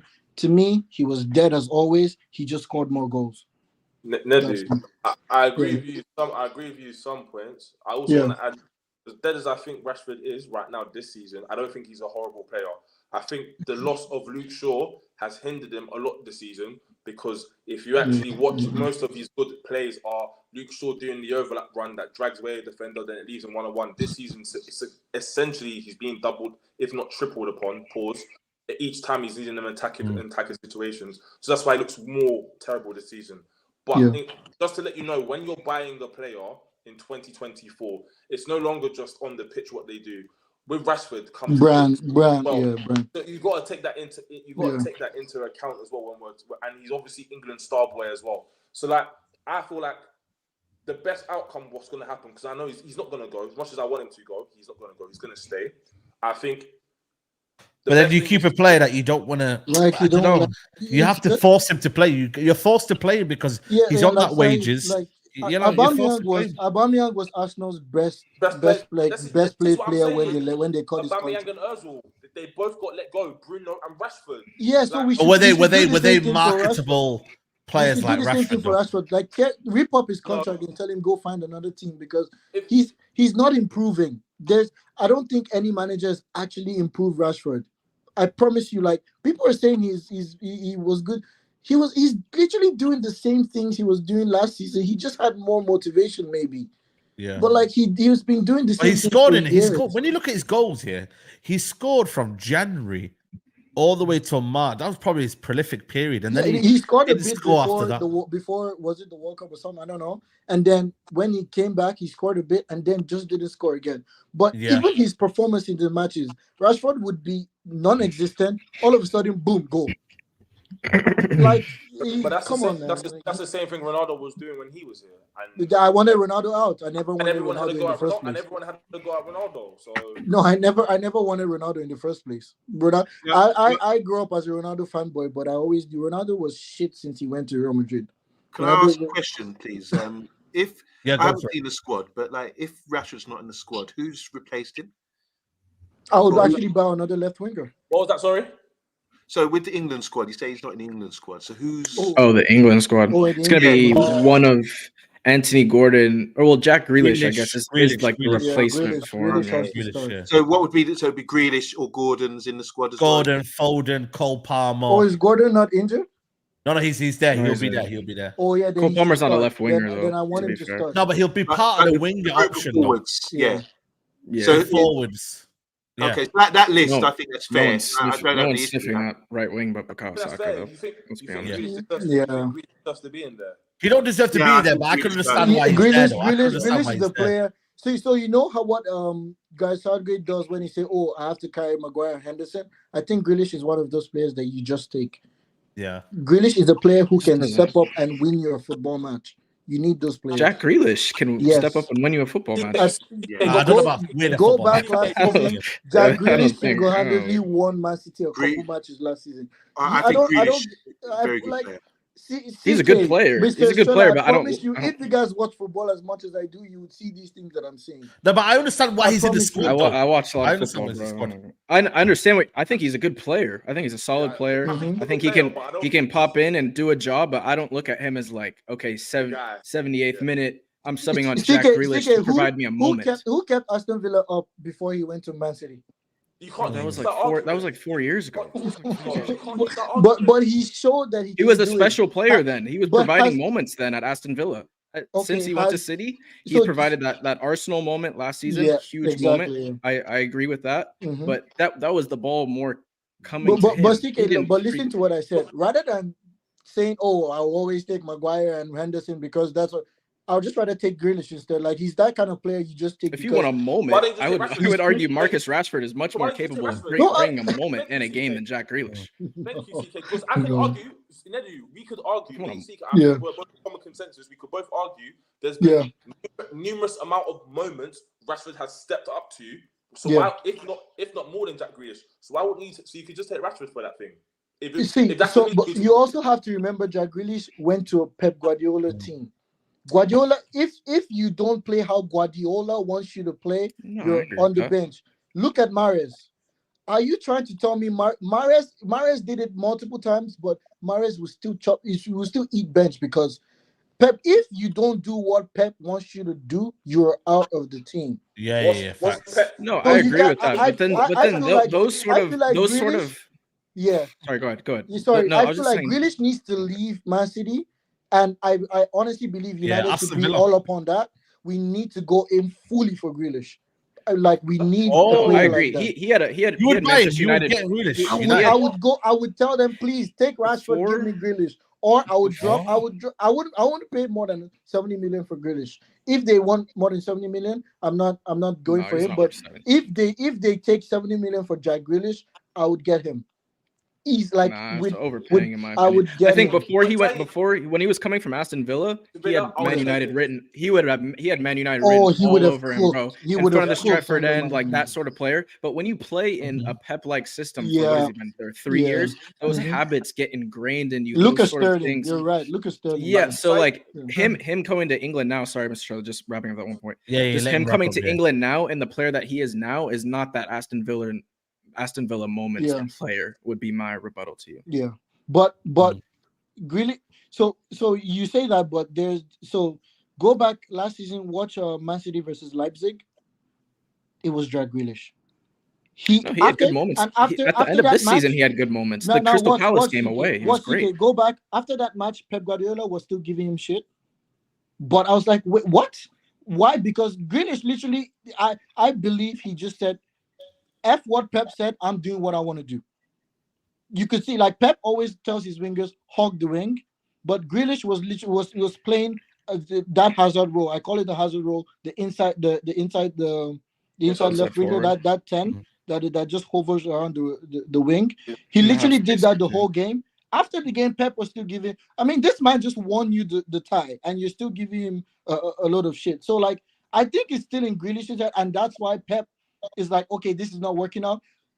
The very fact he's even picking Doku mode is just to show that Grealish is not doing what he was. So I feel like that player is still in Jack Grealish. That what you're saying there, brother, is like what makes Pep a good manager. You have to know how to push people's buttons to get the best out of them, you know. But he's not Grealish getting the needs- best out of My Jack thing Grealish, also though. Grealish is my needs thing to also. learn to Sorry, respect. go on. Sorry, No, go I on. was just gonna say my thing also is if you're picking a winger who's gonna play on that left hand side, Yeah. most 99% of the time Harry Kane's gonna be on the pitch. Oh Like, yes, yeah. And so Jack Grealish and Harry Kane together, I don't want that. I don't You're want two very players right. because Harry Kane is going to drop deep. You need players that are going to fill in that space and behind him. Thank you have for a saying stretch in that, the CK. transition. Thank you for And saying Jack that. Grealish isn't that guy. I literally told my brother the same thing. I'm like, I don't think every time I watch Jack Grealish and Harry Kane play, I'm like, no, I don't think it's going to work because they're trying to do the same thing. Yeah, they want to drop in deep. Wait, can I ask, Saeed? So going back to the original point, Jack Grealish should be in that England squad then. He should, but then I think he should as well. He should because you know why? In international football, it's not always about having the most explosive pace. It's about players that can play under pressure, keep possession, retain possession. You know what it is? Every time England have struggled, is to keep the ball. You can keep the ball. You know, right now in the midfield, I'm not gonna lie to you. I'm worried for England in midfield because I'm like, who can retain possession? Who can keep the ball? I don't think Rice is a natural. Oh, you guys, Foden, Rice. No. I'm talking about midfield. Foden's going to be playing on the wing. I just know Foden. No, he won't be. No way. If Gareth Southgate puts Foden on the wing, he's going to do that. No, you guys shouldn't watch. You guys shouldn't watch. I'm dead serious. You guys should boycott the team. Look, Bellingham should not be anywhere close to that team. Like, oh my God. Why are you hating on Bellingham? Bellingham should not be anywhere close to that team. Oh my God. This guy has been overhyped out of my mind. Nah, like, why do you all do this? Like, I don't know why he overhyped. Yo, you don't rate him. Yo, big up Liam. I don't. I've never rated Bellingham ever in my life. Like, what do you think of him as a professional? What do you think of him? Oh shit, we got Nedu on stream. Yeah, Nedu's here, man. Nedu's here. Never in my life. Even when he came to United, I'm like, so I went back and I watched his Birmingham. I'm like, yo, Ahmad did better than this guy in Championship. Why is he so overhyped? Who did better than him? Ahmad played better in the Championship than Jude Bellingham did. Nedu, what do you think? What do you think of Bellingham as a professional? When you're a manager, you want to look at players and trust. I trust this guy. I trust this guy. Saka, Bellingham. What do you think of them as professionals compared to Rashford? What I think of Bellingham, I think he should go and run track for England. Can he be trusted? He cannot be trusted. Why don't you like him as a football? So again, remember I told you my uncle was a scout. So what I look for in players is how do you think before and after you get the ball? So movement is the first thing that scouts usually look for. If they're looking for a midfielder, they look at their movement first. My favorite midfielder in the whole world is Iniesta. I think that's my favorite player of all time. Iniesta, what Iniesta usually does, again, go back. I've watched a lot of his matches. Even when he was playing on the left side, what Iniesta does is he tries to get rid of the player that is marking him first. That's the first thing you do as a midfielder. Get rid of the player that is on you or that is assigned to you, and then make sure you put him on another player. Like when I say put him on another player, it's like drag him far away from his position so he rethinks and be like, oh, I'm going back. Now you're on another player who is not supposed to mark to mark you. That is one thing I look for in a midfielder. Jude Bellingham does none of that. He doesn't make good runs. He doesn't make good runs. His box crashing is elite. Bro, come on. No, I promise that I can't have. For me is a good box. Okay, just because he's not if you're comparing him to Iniesta, then what are we doing? There's not nearly similar. He has been lucky to be in the right place. You man are talking about two different things.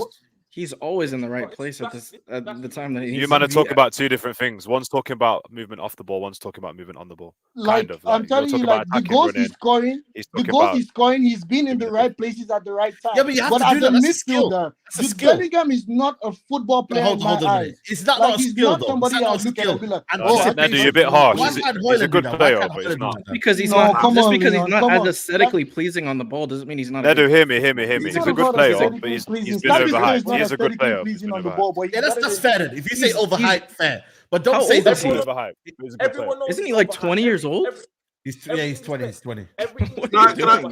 Look, I could 20 be years old playing for the biggest club in the world. I mean, he's playing. Let me say something, please. Let me say something. Think he's good enough, but I don't know. You're saying you're saying your uncle's a scout, and this is what scouts look for. I would disagree. I think scouts look for, and I've seen this with Bellingham. I watched the game the other day with him. Lost the ball. First thing he did was track like he was sprinting to get the ball back and working hard. He hasn't got where he has without the key characteristics that we don't see. I'm suggesting maybe you're looking at And you gave an example Iniesta. You're looking at skills and talent and that kind of thing. I'm looking at character with football. This is what's important. Like I said before, a manager, when they look in the change room, this is why a lot of these bad boy players with skills and all that kind of thing don't make it. All right, it's very important, especially brothers as well. They don't make it because they don't understand the arena that they're playing in, and they have to be trusted by the management in football. We know this is like a fraternity playing in football. You have to be trusted. He's a professional, he's punctual, he does all the right things that scouts want for him. He ticks all the boxes. That's why he's gone to Dortmund. That's why he's gone to Real Madrid. Because of good behavior? So that's how you rate a footballer. Good character, good behavior, and on the pitch so as well. Beckham was doing the shit, right man. thing. Rooney was shit. Rooney would have never become a footballer if they picked up good behavior. I'm just referring to the side of the game that you might not see, or a lot of people might not see. The characteristics of a player. That's what makes people in this game. The way intangibles. If you go look at, I work with. I've seen a lot of academy kids. I work with them who don't make it, and they don't understand why, because they say I'm better than this guy, but this guy has got more character, more depth, more foundation. This is why they make it. And Bellingham is a great example. I'll always use that example. We have failures at our club, Man United, like Sancho. And maybe Rashford as well. We're talking about him today as a almost failure. What is the main difference between him, Saka, and Bellingham? Saka and Bellingham read the Bible, and Sancho doesn't read the Bible. That's the difference. Sancho is a much better player than both of them. He's clear. I respect your opinion. I respect your opinion. What am I talking about? Jude Bellingham does not lace Sabitza's boots. I respect your opinion. I promise you. Did you say Marcel Sabitzer? Marcel Sabitzer is better than Jude Bellingham, in my opinion. But okay, I mean, what are we doing here, bro? Let's not engage. I'm not engaging in blasphemy. Saeed, go back to the original question about Rashford. Man said I'm not engaging in blasphemy. Man said not engaging. Let me read this super chat then. Okay. It's my thank God. It's my opinion. That's my opinion. You guys can have different opinions. Okay. Let me get this super chat in. Big up Adiwale says next season when Madrid add Mbappe and Kendrick and Bellingham gonna have to hold bench. Camavinga, Tchouaméni, and Valverde are all better midfielders and will play over him. Maybe not at the start, but eventually. I think Camavinga will be the one that holds bench. You know, he's always the one that's been holding bench lately in the games. I think it's gonna be Camavinga. And so why? And it's funny because he's the most utilized player out of all three. Out of Valverde and Tchouaméni, he's the most universal player you can use out of all of them. You know, see, I disagree with about Sabitzer being a better player than Bellingham.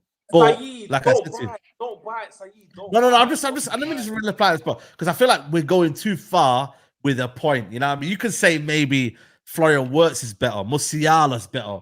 You know, I don't know. What I'm saying, you guys are rating this. Are trying to put him in the category of people who he cannot lace their boots. I'm telling you, it doesn't. Just because he doesn't look as good on the ball, it doesn't mean he's not impactful as a player. Aesthetics versus that's a question right now. Saeed, let me finish. What did you say, Nadu? You're putting him in what? You're putting him in categories of players that he cannot lace their boots. Like who? Florian Wirtz is clear of this guy. From what? Different players, different attributes. But yeah, I know what you're saying. But what do they see? But what are they saying? Exactly. But just because he's technically better doesn't mean he's more impactful. Jude Bellingham has been one of the most impactful players in world football. Every big moment, 2 winning goals in El Clasico in your first season at 20 years old, the biggest club in the world. This is what stats have done to football. This is what stats is done. If we're all looking at stats, Iniesta was a how is that player. Stats? Like, goals are just stats now. Goals. It's the most important thing in football. You know what, Nedu? He is talking about impact. You know what? Nedu's not wrong because he's saying about technical. That he's just very extreme in the way he says it. He's just you can be a better footballer. There's a lot of people who are better footballers than Mbappe, but he's not nearly as impactful as a player as him. He's not traditionally the position that Ancelotti's playing in. But everyone knows this, right? Because he's getting the goals and stuff, but that's not his traditional. But don't you guys see? Do you guys see him as an attacking midfielder? Wait, let him finish. Let him finish. I don't want to hear this. I see him attacking midfielder. I apologize. It's a similar argument when you're going to compare like Lampard and Gerrard. Like it wasn't really kind of fair because Lampard was more attacking, but could still kind of play centre mid. But whereas Gerrard was more like defensive attack minded. Like he would be the one pinging the balls rather than getting involved in the attack. Or he would come on last minute on the edge of the area and smash it in. Whereas Lampard was more offensive. The thing is with Jude Bellingham, you can't compare him to Iniesta, Florian Wirtz. These players are not the same as him. They're not the same central midfielder as him. He's a different. Those type of ones are creative midfielders naturally. He's not. If anything, he's more of a box to box or an 8. He's an 8. I think what Nedu's saying is, sorry to interrupt. I think what Nedu's saying is the kind of facts with Bellingham is he doesn't shine at any aspect of his game when you break it down. He doesn't really shine. But the Sabitzer thing, it's a bit mad still. I hear what you're basically saying. In my mind, what you're saying, Nedu, is you're saying technically, and I get it, that Sabitzer is very technical. Like, because if you look at what he was trying to do with the players around him at United, they couldn't even read him. Similar to like a Donny van de Beek, similar to like we're seeing now with like Pogba. Certain guy, I'm not saying they're all on the same level. I'm just saying that they see something that other players don't. Do you know what I mean? I think with Bellingham, one thing I can't overlook is what CK is saying is that let's just say his overall game is a 7. Yeah, it's nothing special every year. Let's just say that as a number. Yeah, I can't ignore the fact that even though he might be a 7 across the board, his impact in games has been good for the team. Now we're going to find out as his career goes on whether it's because the team is playing around him, that's why it's that impact, or whether he actually has the ability to carry it out throughout his career for a long period of time. So it's kind of early, but at the same time, Nedu, you're like me, you like techie players in it. I can just tell. You like. Oh man, like look, if I know a good player from his first touch. That's what my uncle always tells me. My uncle always tells me. You rate Garnacho, by the way. Jude Bellingham's first touch of the year against Man City, who set up the first goal. I want to Trust me, Garnacho's rubbish. No, let me. You rate Garnacho? Do you say you rate Garnacho? I don't rate. Okay. But I do rate Hojlund though. Hojlund is good. Oh, you rate Hojlund? I rate Hojlund. You're kind of a bit. No. I rate Hojlund. I rate Hojlund because of what I like in a striker. So I do like technical players, which is why I like Martial. But for what United need right now, and for the kind of players that I want for United, Hojlund is good. He's not ready to start, but he's good. I like him as a. Do you think he can be a guy to lead the line, or do you think he's always going to be our second striker? No, I think we need him to always be the second striker. Like if we can get a coach that can tell him, look, I like you, like put an arm around him, but tell him you're always going to come from the bench, and if I need you to start, then maybe you can start in the Carabao Cups and stuff. But you're always going to. Are you saying what I've been saying? I've been saying strikers. You can play him in a 2, or you can play him on the right wing as well. That's what. Give me a 4-2-2, but him in a 2-striker system would be. Hojlund will cook. He literally played like so. When I watched Atlanta's matches last season, like two seasons ago, not last season because this season just ended. So I liked Hojlund. He always came off the bench, but there was this game, I forget the game that they played against, and he scored he scored like this banging goal. But I saw the run he made before it got to that point. So he actually can make good runs. He can. He's just that. We're using him as a target man. He's not a target man. He's not a target man. So Zapata was the target man, and Hojlund would just make runs around him. So he made a run. He literally went around Zapata and ended up on the left, and the ball came to him. So he actually finds good spaces. And if you watch Manchester United's games, first of all, Bruno. Look, if I see Bruno in real life, I will go to jail because I'm swinging. That guy is useless. So there's many. Even though, funny enough, he's been the one who was passed to Hojlund the most. But there's so many runs that I've seen Hojlund make, and I'm like, Bruno, please. And boom, he's lifting it up to Rashford or Garnacho. I'm like, Jesus Christ. Look at what Kroos, that pass Kroos gave to Vinicius. Obviously, Bruno Fernandes is never going to give a pass like Kroos. But if Bruno Fernandes is actually as good as he is, those passes Kroos has given to Vinicius and Rodrigo, Bruno Fernandes should be doing it to Hojlund, because many of those runs, Hojlund has made many of them this season. So that's why I don't agree that he's shit. Hojlund is good. He's not played to the level that we all want. But come on now, 15 goals in his first season in this team. It's not bad. He's good. As much as I agree with you on Bruno on some parts, let's not pretend like it's not a fair comparison again. Like, Bruno is rubbish. I'm not hearing anything about Bruno. He's playing in a depleted midfield, and he runs around like a headless chicken. He's the one that starts the press. If he doesn't press, the press does not work. Starts what press? What press are you talking about? The one he just runs straight at the keeper, or the one he actually? Do you rate Bruno? Do you know what press? Solo press. Estrella, I didn't know. Do you rate Bruno? Estrella. I did rate him, but I don't like what he's turned into. That's my safest answer. I never wanted Bruno. I never wanted Really? Bruno. You didn't want him? I never wanted Bruno. Okay. The time that we wanted to buy Bruno, I did not want him. I'm like, who do you like? Do you like any player? Anyone? So the attacking midfielders, I actually currently obviously Isco is always good. I always love Isco. So CK, was you talking about in our United team now? Or was you talking about in world football? Just in general. No, football. So I like Florian Wirtz, even though I think he still needs like about 2 years. Musiala is currently my best. Is my favorite attacking midfielder currently. Isco is there, but I don't see Isco as an attacking anymore. So I'll actually play Isco as a deep line playmaker, kind of like the Thiago role. But anyway, those are the type of players that I like. Where? What? He's missing. Isco is the saddest thing too. He fractured his leg. He's out for the. No. I mean, I said like Isco is a kind of I prefer players like Isco, Thiago. I actually like Billy Gilmore, but he's not good enough for United. I like players like that. Isco, Thiago, and Billy Gilmore is a crazy player. Again, you guys are going to come at me, but if you watch football like I do, can I ask you, why was Deserbi always? I'm gonna give Nedu. He's good. Okay, Nedu. I'm not saying he's not good. Summer, just in those. Let's see Nedu. Let's see Nedu's transfers this summer. This summer, you're allowed to buy 5 players this summer. Mm-hmm. Who are you signing this summer? 5 players. I'm just signing. I'm not selling anybody. Okay.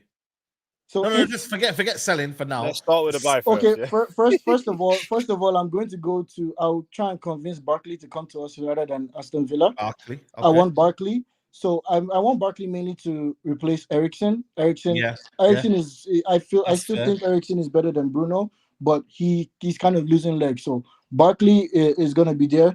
Another player I was saying, I want Olisa. The only reason I want Olisa is so that I can play Ahmad in the middle. Yep. I would also say I want another left winger because I've always said I want Sancho to play up top in a 2 or as a false 9. So I would go for a left winger. The left winger now, I don't really see any left wingers. He's too expensive. He's way too expensive. So for the left winger, I would again, it's not going to be possible, but if we can get Grealish, I would go for Grealish. Okay. And then I'm going to buy 2 center backs. I wouldn't go for a left back because I think it's not very like. So so again, we can also play a 3. Yeah. We can play a 3 like Pep Guardiola does. We can play a 3, put 2 wingers, and also but Ten Hag is not that smart. Or if we get another Wait, manager. Have you not said a striker? You haven't said a striker. So if you, I don't think that's a key position for me.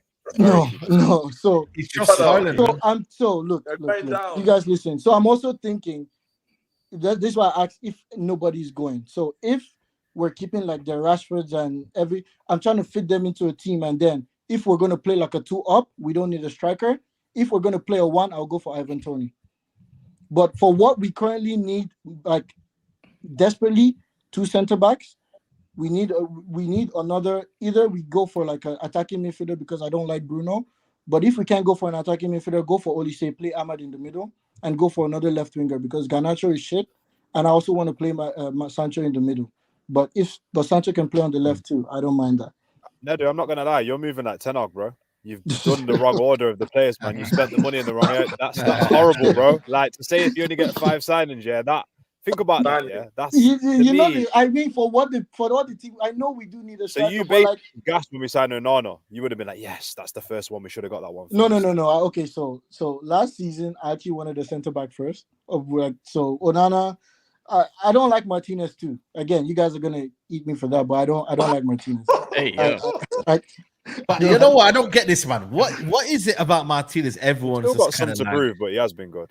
So it's more the injuries. More the injuries. So do you know why I say I don't like Martinez? Right? Again, maybe it's because of what Ten Hag is doing that I don't see it enough. But people say he's a ball playing defender. He is. But I don't see much of it though. I don't see much of it. And the string, bro. That's the only one. Listen to me. People say he's a ball playing defender. Brother, what's that? What's that, brother? He's literally a That's Perfect failed crazy. timing, midfielder. That's Saeed. That crazy. was perfect timing. Nah, come on, man. Martinez He's is a failed midfielder. That's it. He's just bro, according man. to look. He just has Saeed, what we You call say it he's a in Nigeria. midfielder? He You has say he's a ginger. midfielder? He's a failed Failed midfielder. midfielder, he said. He has ginger. What we call ginger. He just has a lot of like aggression. I'm not looking for aggression, man. I think he's a bit more technical, but I know what you mean. I think Jesus Christ, bro. like he's think- way too. You know what it he's is? way You know too- what it is with Martinez? He's just, for Shocking. me, he's had a very good year. He's had a bad second year, obviously due to injuries. But I think for me, you know, I still would be buying 2 centre backs plus Martinez because I feel like we just need, because I don't know. I'm a bit worried. I'm more worried about his injuries rather than his ability. I think the ability is there. The last thing you should be criticizing Lisandro Martinez for is in Oh possession. no! He's I'm one not of the saying. best I'm not in- saying he. one of the I'm not best saying we need to get rid of him in now. Like obviously, I'll take him. He's better. He's way better than like the rest of them, except The Varane. But concern with I'll keep Martinez him. is his I'll keep ability him. to play in a high line because he can't really defend the channels. Because Yeah, he can. Yeah, he Oh, can. see, hey, Saeed, Yo, see, Saeed, look, that's crazy, you know. Imagine if Kieran that McKenna, happens. see it? That's What did I mad. say? What did I What say? was that? Kieran Kieran McKenna. McKenna for Chelsea. That is Yeah, mad. Chelsea. Yeah. Oh, yeah, man. Adewale says Bruno lost possession 680 times, and most of the Premier League. Odegaard lost possession 430 times. This season, 250 less times than Bruno, and has created Wow. just 12 less chances. Bruno is not good. And 5 players that Adewale will bring in with Todibo, Fofana from Monaco, Manu Kone, Olise, and Ivan. Fofana Toney. is useless. Is By the way, Fofana a rubbish, by midfielder the way. or is Fofana a Fofana's midfielder? a combating eight. Fofana is Combating rubbish, eight. by the Well, way. go on, Just so they know, Yo, Fofana big is up He's rubbish. not. He's not rubbish at all. Not Fofana gonna is lie, rubbish. Staffy, you was I killing You me like on that Fofana? team You the like other day. Fofana? Yeah, What I do? Fofana's class. When you know Yeah. Saeed, when he slipped up then he was killing me, bro, in the comments, bro. Yeah. We won't go to that one, but yeah. Oh, yeah, Side no. slips up every show, bro. You gotta Yeah, be more today specific we're than good. that. Today it's not me that slipped Bro, up. man today. was eating banana on the last show, bro. Mm. Listen. Big up, Look. I big still up talk Mandy. to Lawyer. I'm not media trained like you guys. Big up Mandy says 5 signings for me, 2 centre backs, Todibo on either Tosin or Brentford, Edison from Atalanta, CDM, and Elise and Tony. Wait, Saeed, come on now. Look, I was looking. So why I didn't call a striker because I was looking at if we're selling players too. Now, if all the players that I want gone are going to go, Ivan Toney is one of the first strikers I'm going to go for. I think with the way our wingers are now, we can get away with the season signing like one and then putting more into the midfield. That's what I'm saying. Like, I think our midfield has been obviously the most biggest problem at the moment. I think, to be honest with you, we could even survive 6 months with one centre back. I'm not saying we're going to do that, but we could survive 6 months with one centre back if we really had to. Midfield is such a priority for us right now. I don't think we can, you know, man. You're right. Why are we linked with? I just think I don't get why are we linked with Elise, because people are not deep in this. Before anyone is sold, yeah, Pelestri, Sancho, Ahmad, Pelestri, man, what are you doing? Rashford, You know, Garnacho. We already have a lot, yeah. You have over Relax. my guy, and you want to add Relax. another one. Pelestri, How many of those guys are good enough to What, you start? think Pelestri's gone? Half of them are Saeed? rubbish, bro. Pelestri's Yeah, I gone. think he's gone. can I say something? If we get a manager that plays 3 defenders, misconstruing my point. It's not that I don't think they're good enough to start for us. Is that You you've just got say them on your numbers books. wise. yeah. But And Yeah. you're gonna spend that. you think You're gonna spend that money again. You're gonna spend that money again on Elise, yeah, not knowing how you're gonna get rid of these players, and then what's gonna happen when it comes to the positions we actually really need? We're gonna be left in a spot where we're loaning someone like Johnny Evans again. Well, Stephen, Yeah, that's yeah. where, Stephen, they that's do need where a we go starting on right to, winger though? yeah, that's where we go on to Ineos Yo. watch, because if they just buy Elise and burn our budget and don't have a plan to Yeah, I don't think get that's one yeah, out, that's fair. then I'm straight on Ineos watch straight away, bro. Yeah. But to be fair though, Stella, when you say our needs, then I was just gonna say you're talking about our needs. Let's just be honest. How many positions do we not need this summer? Let's be honest, bro. We can probably just say, if we're realistic here, we can name at least 10 positions, and I'm talking about starting positions that we need to fill. You know, so No, we we need do to need a change lot. the whole team. We need to change. Yeah, that's the thing. That's Yeah. the thing, and I'm hoping Nedu is not the director of football, because I was listening to some of his That was selection. crazy, wasn't Listen, it, big up Staffy? Nedu. That was crazy. No, listen, let me big you up. I'm gonna say. I said. Hold on. I was also thinking Don't get about the players. defensive. we're Relax. Nedu's bigging you up. Nedu's bigging you up, man. The relaxer. I'm saying I'm a big you up, but you built a very good futsal team. I don't think we can go to the Premier League with that team, but we can definitely win futsal with this team. I'll give you Okay, that. why, That was a why, good why futsal. can't we win the Premier League with that team? Tell me why. Because you named a lot of players, and don't get me wrong, I have my style of footballers that I enjoy watching. But what I enjoy watching and what a team needs is still different. Okay, Like so you the still team that I built, like I the team can't have that I 11 built- ballers. You get what I'm saying? Like Uh-huh. I appreciate my ballers. I defend them. I die on that hill defending them. But I can't have 11 aesthetically pleasing players. No, but okay, if the team that I built, what about it? Like, why do you think they can't win a Premier League? It's for us? kinda Or like at least all get us If I there? remember There's no correctly, you midfield, named the so. midfield of who did you say? You said So I said I wanted Thiago, Olise on the Isco. right, Barkley, Ahmad in the Barkley or middle. something. Ahmad No. in the Before middle. that, he named 3 players, and I forgot what it was. It was two tens, and I forgot who did you say? It was the holding. Ross Barkley. Was it Gilmore? Did you say Billy?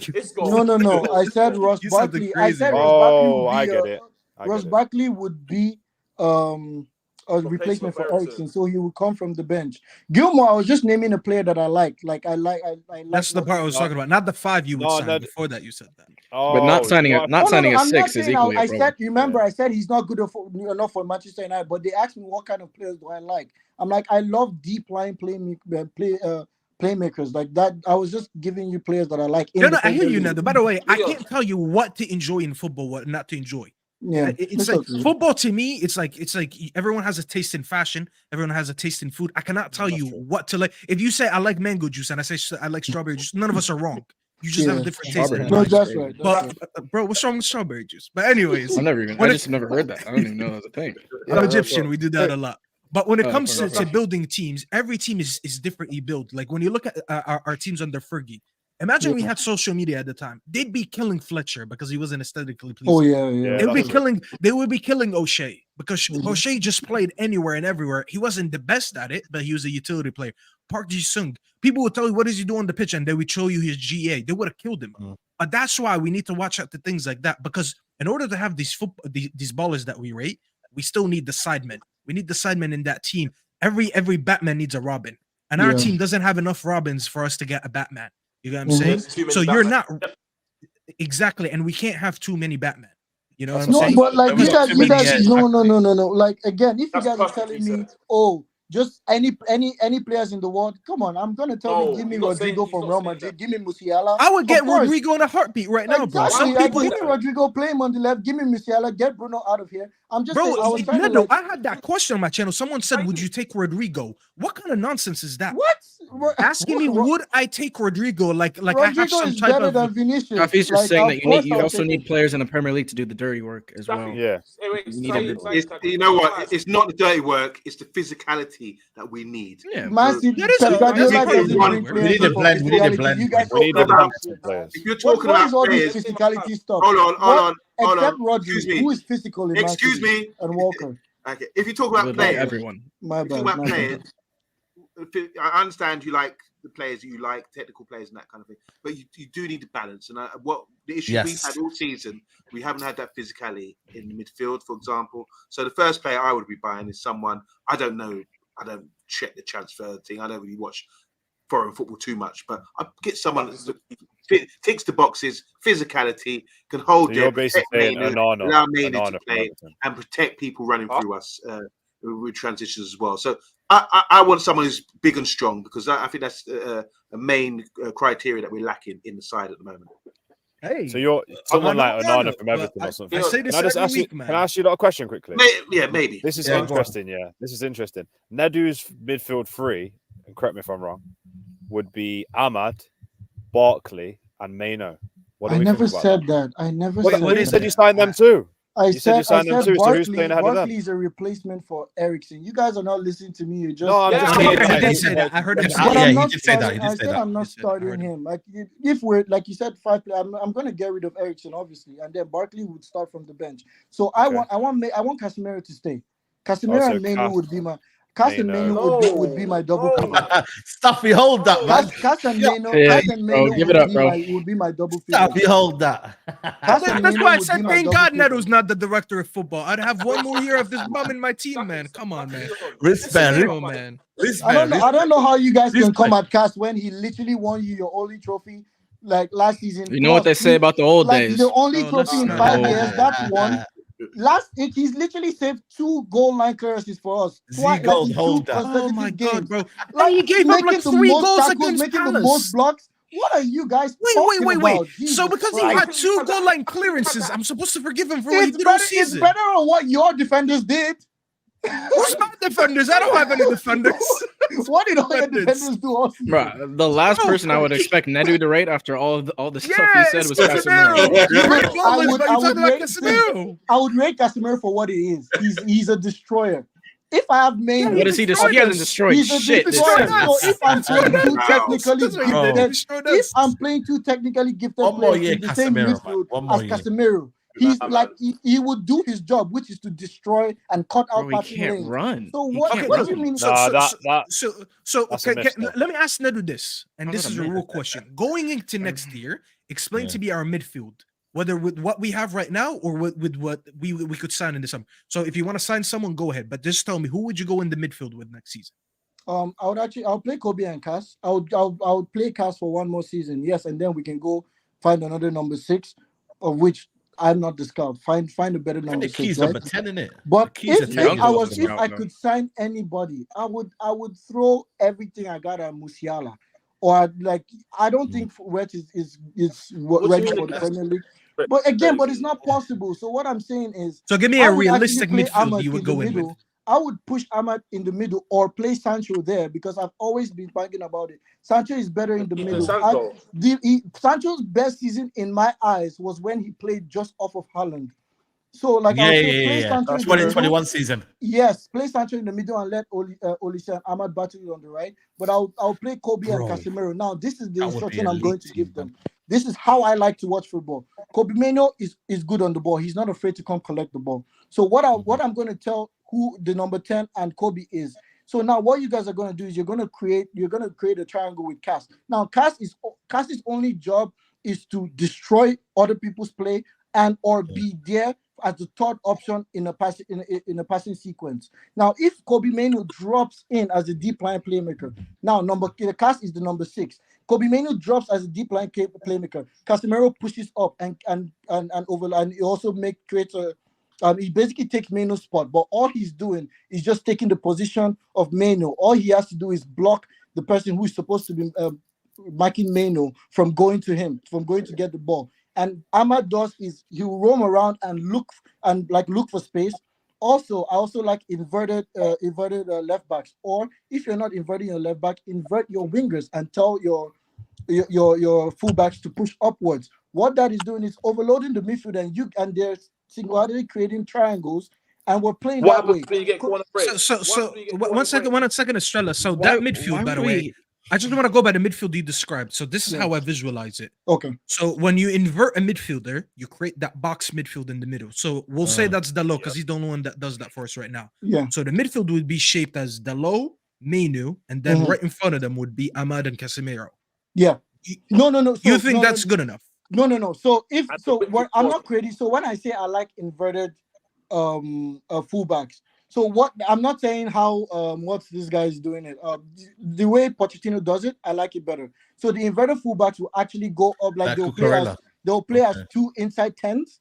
They're basically wingers. Like so Postecoglou. Yes, like Postecoglou. Postecoglou doesn't like invert how Pep does it. So I actually like Postecoglou ball. When I say invert your fullbacks, I say they go up and then they actually like we're playing Highlands here, aren't we? So if your fullbacks are just on the touchline, just as if they're playing as number 10s, what that will do is it will allow Casemiro drop in with the centre backs as well. So that's a 3. Then you want Casemiro to drop. I'm not trying to watch that, brother. I'm sorry. My thing is, why are we? No, I know what this is, but I know that's what you want. I can't watch that. I can't watch Casemiro drop between defenders, bro. Everything should be centered around Kobbie Mainoo. How do we maximize our best player? And dropping him deep into a deep line playmaker role is not it. Why I said Casemiro drop? Estrella asked me, so what are we going to do in the transition? Why I said Casemiro drop? So remember, I said Kobbie Mainoo comes to collect the ball. Now he's collected the ball. He's with the ball. Players are moving all around. Casemiro drops in with the 2 center backs. The 2 center backs open up kind of like not too wide, but they play as a 3. Casemiro that is what I call Well, now you guys call it the rest defense. I call it the 2+1. So do you have the 2 center backs and then Casemiro just not directly in the middle, just above them a little bit. But what that is doing is covering up every position. Well, remember, I told you the 2 full backs are covering on the touchline. Well, above the touchline now, because now we're possessing the ball. Now they're also in the middle. So what that is also going to do is they can obviously, like, it's not a far distance from them and the other team's wingers, so they can cover that. Now, if the team's number 8 or the number 10 wants to drive towards our defense, they can also cover that. Yeah, it's kind of like giving them 2 jobs. We need better fullbacks for that. But that's how I see. Now I'm explaining Eshola how I'm going to defend the transition. That's what I'm saying. I've got to say is, all I have to say is this. Do you think Eric Ten Hag is telling Casemiro, when it's the 70th minute and the ball goes into the box, I want you to casually just head it backwards to the goalkeeper? Do you think he tells Casemiro, when you're running backwards towards your own goal and the striker is chasing you, just dilly-dally on the ball and take your time? Do you think Eric Ten Hag is coaching this guy to do this? No. He's probably instructing him to do way more better coaching than what you're telling us right now. But also, because Casemiro is Casemiro, he will do what he wants to do on the pitch, which is switch off. And I'm tired of players like that. No. Can I disagree with that one? I think when you look at the midfield positioning in the team, we played with a lone 6. Casemiro does not have the legs to be playing in a lone 6 here. Or the footballing ability, bro. Let's not just no, bro. But come on, man. Let me land the point, man. Bro, man, Casemiro cannot build up as a 6, bro. Look at this. As soon as I make a point, they come running. Because we can't lie. We can't lie and say Casemiro's. Let him land. Why are we lying and describing Casemiro for something that he's not? He does not. I don't think he's finished the point. I don't think he's not what Saeed said. I know. Saeed said he wants him to build up. Finish the points. What does destroying have to do with building up, bro? Go ahead, Saeed. I didn't talk about building. Bro, because I can't believe how much you guys defend this guy, bro. You act like you won these Champions Leagues for us. I've never seen a more overrated player than Casemiro, bro. The day he leaves, that's what I'm saying. I'm celebrating. Overrated. Allah, I'm celebrating, bro. I'm celebrating the day he leaves, bro. Finish your point, Saeed. Finish. Yeah, let me finish my point, man. Finish my point. Listen, yeah, when I look at the system, okay. When I look at the system and I look at Casemiro, yeah, you have to simplify the game for him. He's not the greatest technically. We all know that. Like, I'm the one first to admit it, yeah. When you look at the midfield, it's always disjointed. There's a clear lack of planning involved because we've seen it. Look how the spaces, look how the times we get transitioned on, and you're allowing Eriksen to be the 6 here, where you know full well that he's not capable of covering that space. And I feel like for me, that's where I blame Ten Hag and the tactics for exposing his flaws so much. When you look at other players and you look at, you say, wow, these guys are playing well in this midfield. You're like, this guy ain't got the legs, because you know why? They've limited the actual space where he can be exposed. And that's where I look at Casemiro. His legs eventually will go because it's like, but you've ran him to the ground. We have run Casemiro to the ground. And this is now what you're seeing with Casemiro. His legs are gone. He can't cover the spaces. Yeah, technically he's not great in terms of what he is, but he's not a bad technical player. Not bad. You know, like he's flipping quickly. Why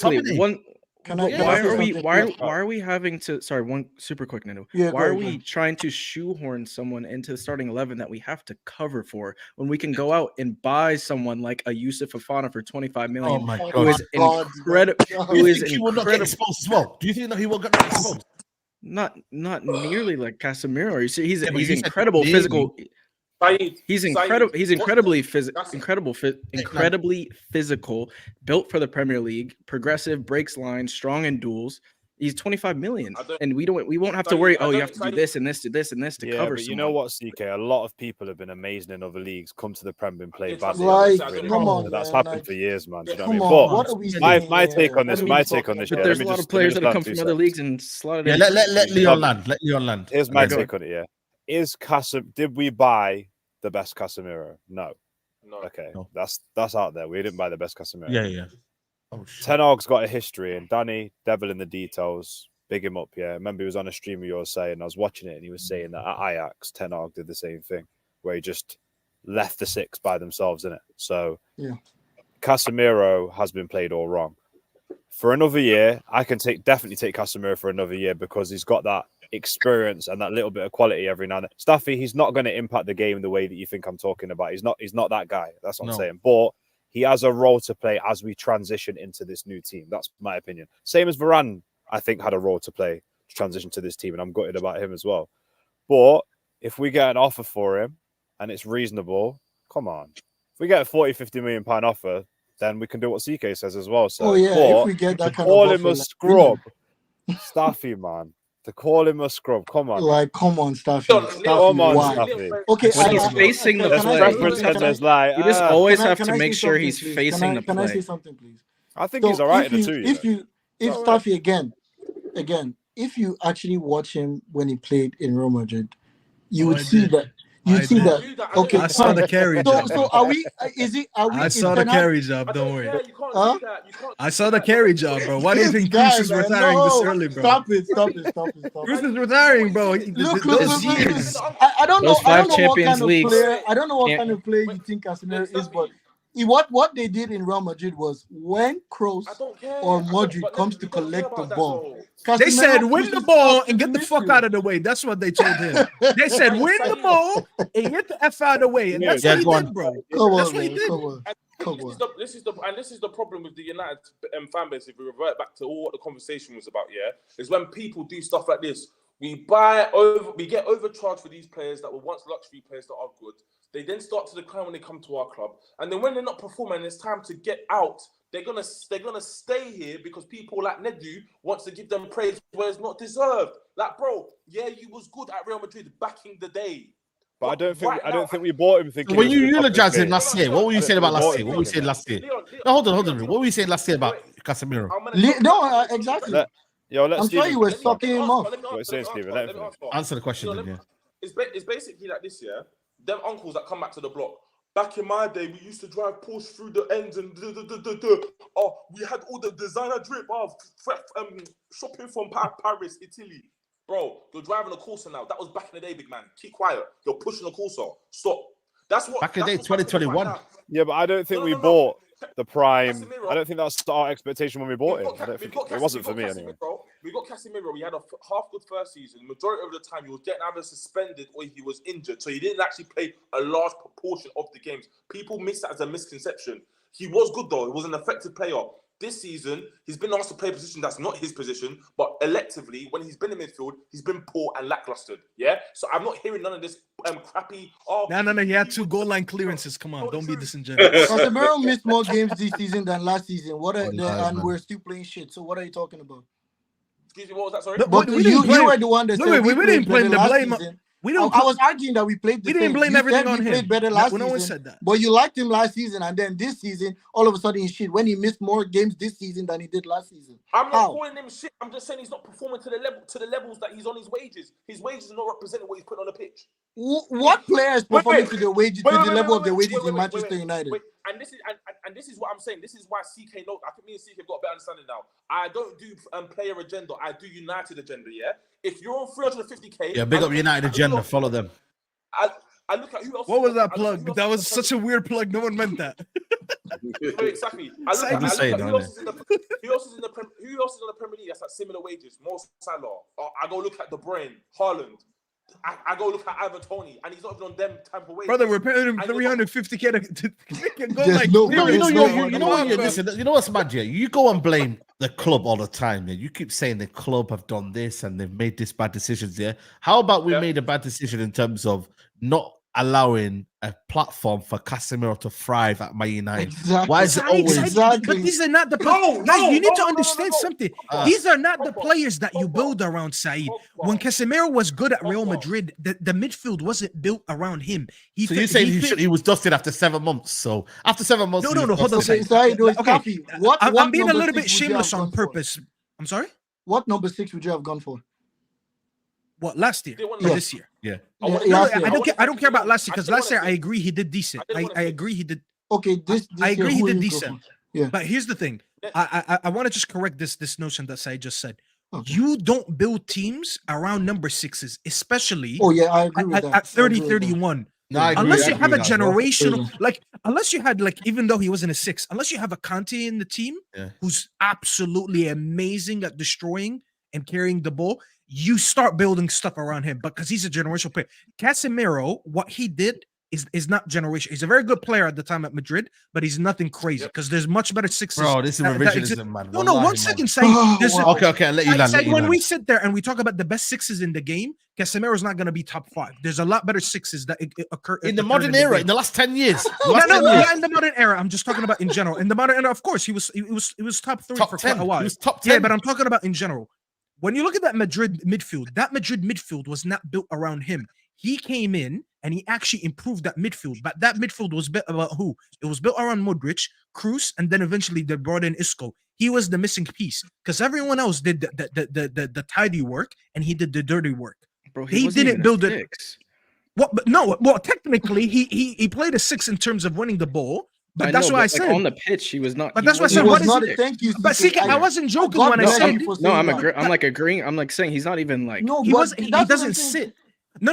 But when I said win the ball and get the fuck out the way, I'm not joking. That's actually what he did. Of course, and that's why he used to score these goals because he spends a lot of time in the final third, and we see him still doing that with United. The difference now, he doesn't have a Kroos and a Modric in his team.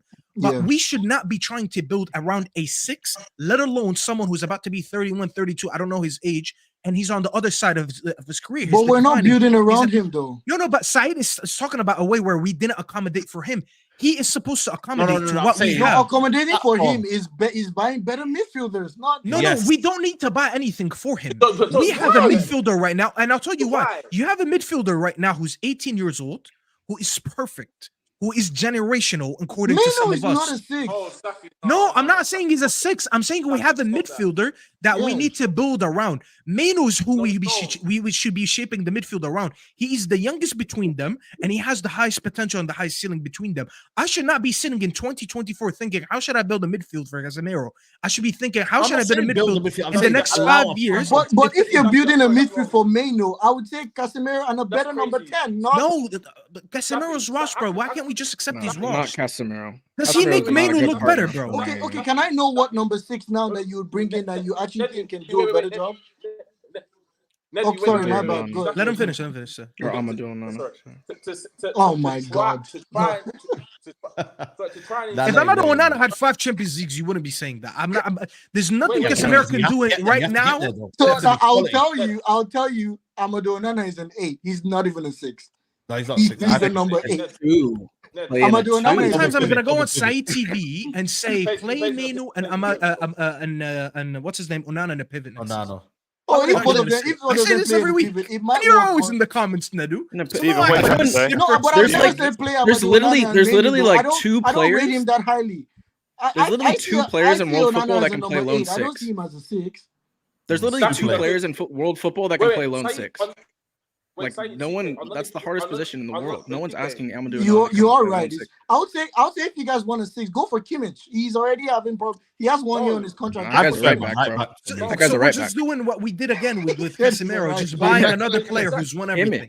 Kimmich can barely play in the Bundesliga. He barely track in the Bundesliga. Steven says Steven says took him out for his lack of physicality, and we're trying to get a physical 6. Steven, man, get a mic, man. Yeah, Steven. I actually can't hear you unless I'm looking at you, and then I stop talking. Yeah, I'm gonna invest in the mic tomorrow. Don't worry. Staff, I'm gonna say I think it's wild no one's G-checked you for you saying we should build a team around Mainoo. Because that's not wrong with anything that. crazy to say. So all of a sudden, this is what I say is crazy. How are you gonna set that pressure on a kid that just barely had 1 season? All of a sudden, how is it pressure? You're building a team around him to help him. How is that? You see, you guys, you remember when I said you haven't said anything reasonable other than say Rashford should leave? That's not pressure, bro. There's so many subplots to this show, but it's crazy. You haven't said anything reasonable. Hold on, let him speak because his mic is low. Let him speak. Let him finish first. Did Pep Guardiola build a team around Phil Foden? No, he didn't. He integrated them slowly. Oh my God, such a disingenuous comparison, God, bro. Jesus Christ. He was winning the league. Of course he's not going to build around him. What? He don't build around many players, I'm not going to lie to you. He don't build around himself. The reason I'm saying build around Mainoo, Go ahead, finish and I'll answer you. Let him land. Let him land. Yeah, go ahead, finish and I'll answer you. Of course, comparatively speaking, I'm not insinuating for 1 second Pep Guardiola is going to build a team around Phil Foden, especially with the luxuries he has at City. But I'm saying, right, if anything, right now, comparatively arguing, I could say this would be the best time to actually logistically build a team around Phil Foden. If De Bruyne's on his way out, you've got Asian players around the sides. If this would be structurally the best time to build. You're laughing, but Phil Foden is supposed to be the only time Pep built a team around someone. By the way, if I could correct you here, the only time he actually built a team around someone was Messi. Messi. 2009. Everybody he has never team around Messi. But this Messi is different. Exactly. That's what I'm saying. That. Yeah. But Pep has never built a team around someone. Pep always played football in a certain way, and he always got the right players. When we talk about Foden, by the way, Foden slots in perfectly for De Bruyne when he's done. Simple, and I think that's what Pep has been trying to do. It's going to be Foden's. He's going to be the it's going to be his team maker. But it's not. But he's not building. But it's not team built around him because the position was already there. Silva was there. Staffy, once again, go ahead. Why are you not doing this at United? Why are you just putting in the kid? Why don't you get somebody to actually do that position first, then rather than slapping the pressure on the 18-year-old kid? Okay, good. That's not pressure, though. He's shown this year that he's come in and he's a generational player. Like, Rooney, there's nothing wrong with. There's nothing wrong with nothing wrong with it. There's nothing wrong with recognizing he is an immense talent. Right now, look at Garnacho Wait, right now. Are you comparing Garnacho and Mainoo? Look at him now. This guy.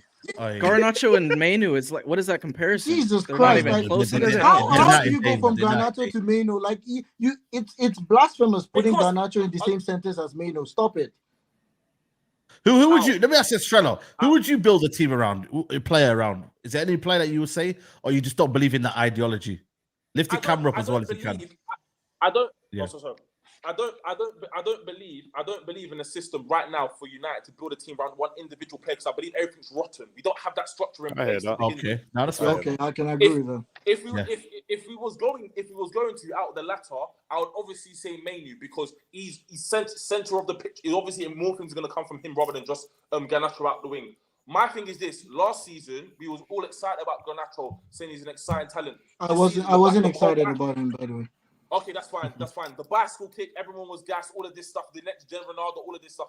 You play him too many games, he's going to get burnout. These guys shouldn't be starting on leading the line for United. They should be slowly integrated. I agree with that.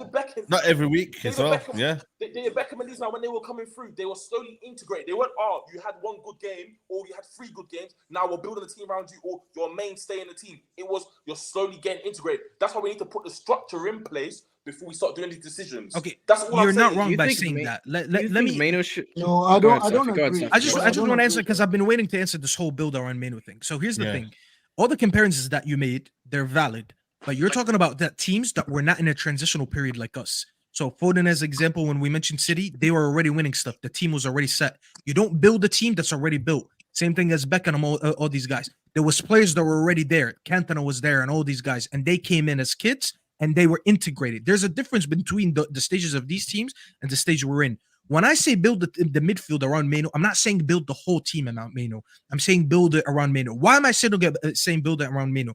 You have to look at your best assets. Who are the best assets that I have with the best ability and who's going to be here the longest? We've always done that when we have talented players. Ronaldo's an example. The team was still good, but we've seen what Ronaldo was good at. We start adding, okay, let's play Rooney a little bit deeper, have him run on the wings and cover for him because Ronaldo gives me this, and that. Yeah. Tevez, the same thing. Tevez was a runner. It doesn't mean that we built the whole team around Ronaldo at the time, but once we notice the talent that he has and he was our best player, we start accommodating for it because that's what we had at the time. Yep. When we look at this midfield that we have at the time, because of the age and the profile, and honestly, let's just all use our eyes. We watch Mainoo. He is arguably the best player that we have. Okay? So you accommodate to what he has in that midfield. Sorry, what he doesn't have in that midfield. So when we look at City as an example, they used to have David Silva, and then they went to De Bruyne. When they went to De Bruyne, what did they do? They got rid of who? What was his name? Fernandinho. And who did they get? They got Rodri. What was Rodri good at? Rodri's good at being a sitting 6 that progresses the ball into the midfield. What does De Bruyne not do? De Bruyne doesn't drop deep to pick up the ball from the midfield. He kind of plays in that right center mid position. So he's a 10, but he kind of plays advanced in the right. They gave him something to accommodate for him. Yep. It doesn't mean that they built the whole team around De Bruyne. De Bruyne was there. They identified what do they need to do to make this midfield better. That's the same thing that we have with Mainoo. You look at Mainoo. What is Mainoo good at, and what is he not good at? When me and CK come out every week and we talk about getting Onana, it's because Onana makes up for the running power that he doesn't have.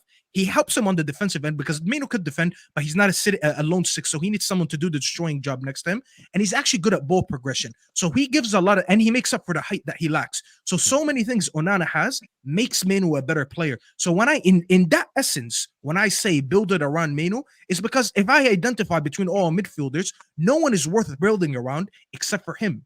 And no one even in the front line is worth building around. That's the problem. He shouldn't be starting, Staffy. He should not be starting. Why shouldn't Mainoo be Kobbie starting? Mainoo shouldn't be starting?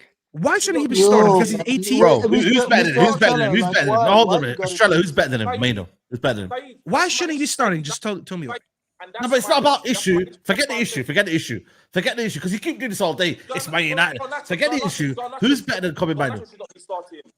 No, forget Garnacho. In the midfield, okay, ahead of who? Who's not? Who should be side ahead of him? Because they're young. That's the only argument I can think. Players that should have been scouted and already part of this team that are. No, forget that. Please wait. Saeed, please give me one. No. I need to land this comment. Who should be starting ahead of Kobbie Mainoo? Because you're saying he should be starting. Who should be starting ahead of him? 8-year-old kid should be starting for United. Listen, I'm not asking the question. You said to me, Rooney was starting us in the Premier League and he was 18. What are we talking about? Rooney was 16. Who should be starting? Who should be starting? Who should be starting? Steven, answer the question, please. Wait, Saeed, don't do that. Don't do that. Don't try to take my words out of context. Not you, Saeed. Don't say Rooney started at 16. That's fine. I'm talking about consistent basis. 38-game season. Every single weekend, he's a guaranteed starter. He should not be in the squad. Okay. I get it. He's a generational talent as well, by the way. I think you're saying managing better. You should be saying managing better. Before we go, because we need to wrap up anyway in the next 5-10 minutes here. I don't disagree that we need a better squad and we need rotation. But he's saying he shouldn't start. No, but you don't understand why he shouldn't start. He should start. Zaire Emery's starting, bro. Wait, let's Zaire finish. starting. He's 16. Please, How old was Pedri starting when he was at Barcelona? I get what he means, yeah. But for me, in the context of this season, Kobbie Mainoo is a starter. Right. So that's why I'm asking you, who starts ahead of him in this team right now? No one does. No worries. Nedu, next question. No, I was gonna tell you. No, because you're taking too long. He said don't Mainoo shouldn't be starting. So I tell you, who now? Give me a number 8 that we can sign this coming summer. That was Frankie De Jong. Get out of here with this Frankie De Jong. What is Frankie De Jong? We got De Jong at home, bro. We got De Jong. Can we stop with Frankie De Jong? He doesn't want to leave Barcelona. Yeah. We need to move on now. These guys learn, bro. We have Kobbie, bro. We don't need. We want Kimmich and we want De Jong, bro. Why do we want these expensive players? Why do we want these expensive players? Kimmich is not expensive, though. He has one more year on his contract. Just go and proceed. Frankie's not expensive. Have you seen his salary? He's the top paid midfielder in the world. Can I ask Yabba a question? Last question, because we need to wrap up. Go on. Last question. Yabba, Saeed, you can leave. We'll continue the chat, bro. Just go get some. We've been back in 2 hours and a half. You came in when I went. Yo, no. We need to go. We're not league gunner. Yeah, obviously, Saeed's trying to eat, but you don't want to eat on stream. We get it. Do you know what I mean? So, what is he eating? Yabba, who do you think are the priority signings? Yabba, who do you think are the priority? Who do you think the priority signings are, Yabba? What in your mind? What do you reckon? I don't know names, but I can give you a profile. No, profiles like what? I think we need a centre back. You talk about Martinez. I've been listening a lot. I haven't said much. So I'm just like, wow. Some of the comments. Lord TV, man. Lord have mercy. Jesus Christ.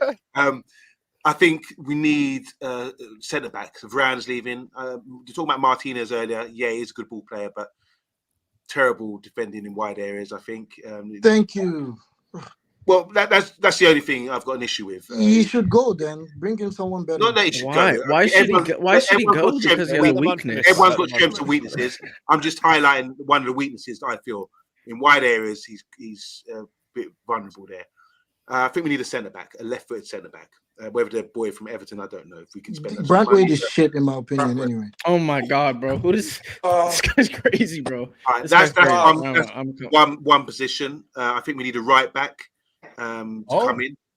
When I say right back, someone who's. Do you not have confidence in Dallo? Don't have confidence in Dallo? I think Dallo's a great professional. I think he's been.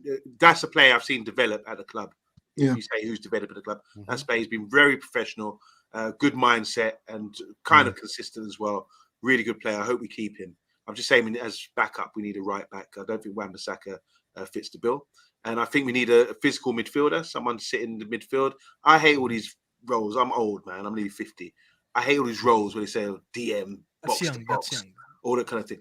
A midfielder is just a complete player, someone who can play and do a bit of everything. So someone, you mentioned the Fofana, is it a guy from Monaco, the big giant? He's a unit, isn't he? He's a bit of a unit. I haven't seen too much of him, but that's the sort of profile of player. But obviously he has to have something about him, a bit of character as well, if he ticks all the boxes. And I think we need to get a striker to cover the young man who's coming in this season, because obviously I've just looked today. I've seen he scored 16 goals or something for the season. It's not a bad outlay, but watching him, I think there's a lot of sides of his games that needs to improve, which the hold up play, his runs are not very good at the moment, but there is the ceiling for him to grow into, hopefully. And what we want to see overall at Man United is players. We don't sign developed players. We need profiles rather than names. Rather than sign developed players, we need to develop our players as well. So we've got an opportunity now with players like Anthony. Imagine in a couple of years we're talking about him as a good player. Imagine that, though. That would be development, wouldn't it? It would be, but and Hojlund, we've got opportunity now. We brought these players in. We've got a profile, younger players who've got a high ceiling, and we can develop them. Let's see if we can do that. And we've got to back these guys. So the question was asked a minute ago about how we build. Would you build around a player or whatever? I wouldn't do that. I would say systems wins games, not players. Absolutely. So I know, Saeed, I'm not arguing with you, but when you make out about Ten Hag not having a system, I just don't think it's clicking. I think he does, but it's just got to have the right personnel to do it. So I'm not to completely disagree with you. It's been a terrible season, horrible to watch. But going forward, I just think we need to get this, sort out the mess behind the scenes, get the right people in, and then get the right profile of staff to develop the players that we have at the moment. Nedu, last comment before we wrap up. But like lovely ball, like knowledge, whatever this people say now. I just wanted to correct something. So in my opinion, systems build structure, players win the games for you. That's just what I say. That's fair. Yeah. That's fair. Yeah. Let me get these super chats in before we wrap up. Adi Wilder says Bruno and Odegaard have the same GA in the Premier League, but Odegaard has done it without losing possession 250 less times and 45 shots to Bruno 69. Gracie, Liverpool fan, she says one more year of Casemiro and another 7-0 is all I ask, Saeed. Shush. See how United fans have stayed, my guys. You people get no respect about Casemiro like this. And Coley's coming at Leon and said Leon ain't serious. He said United have players and resources for a basic manager. You got Lee G saying United finished, but he begs. This guy's always talking about Lee Gunner, you know. Yeah, Coley, man, you need to. I'm gonna listen. Lee, yeah, Coley, man, you need to. I don't know. You need to chat to Lee Gunner, man, because I don't know what's going on here, man. But listen, we're gonna wrap up. Before you wrap it up real quick, please, CK, please, what's your IG? I want to know why you like Braithwaite, please. Okay. Yeah, he's on Twitter. He's on Twitter. You can go on message me on I'm not Twitter. on Twitter. I don't have. Okay, I don't have IG. I'll give you my number. Okay, I just want to big up Saeed. I just want to big up Saeed. Yeah, I just want to big up Saeed, man. Obviously, it's late. UK, it's like 20-1 right now, and he's still, do you know what I mean, streaming that 2.5 hour stream, yeah. And you know what to do, people. Bananas in the chat, people. Bananas in the chat. Before we go, I'm not. Yeah, big up, gifted. Big up. Oh my God! Oh, Steve, allow it, man. Bro, he was invited on Saeed TV. He came in prepared, bro. He break it, Steven. Hey, man's not gonna break it. You're not gonna break it, Steven. Now, big up Nedu, man. Gift another 5, guys. Get your 5 now. Right now, people, just gift another 5 memberships. Listen, we're gonna have this panel hopefully consistent next week, every Tuesday, people. Now there's no Champions League football, there's nothing to clash. We'll be live 10 p.m. for late vibes. You know what I mean? Hopefully Amondi can join us next week. Nedu, Staffy, Leon. Obviously, we had Omar as well, who you missed. Leon, he docked you, man. Oh yeah, where is this guy? The boxing gloves in the boot and everything. What's going on? He got off, but he said, "Yo, man, he held me up too late, man." So He's Yo, like, nah. Omar, you know where I be is, man. Do you know what I mean? Message me, man. We can do this. There you go. Now, respect Nedu, man. Respect. Listen, it's all about opinions, guys, man. Listen, we're just here to give our football opinions, man. So please make sure you do that, man. How can I gift the membership? Go on the bottom $sign, and it says gift memberships. You see it right there, bro. You got to do it from your PC. You can't do it from the phone. So if you got to do it from your PC. From your yeah. PC, people. Yeah. Who had a Grace? I don't know, bro. Adiwali, you gonna find out, innit? You know, you trying to move to it, yeah? Now, big up Hannah Grace. Big up Hannah Grace. I know her. Big up to her, man. He's the funniest person of all time, bro. Yeah, listen. CK State of Footy, Yaba, Man United Agenda, Leo's Reality Unleashed Sport, Staffy Bananas, TV. people, bananas. Yeah, Staffy TV. Make sure you follow him. He just did a stream right now as well. So make sure you follow up his channel. Nedu, I don't know if he's making a channel, but I'm going to try my best and start my channel. I'm just busy with work on my business. I want to start my channel, and hopefully I'm going to start with the Euros, and also so I can give my opinion without people throwing in bananas. Yeah.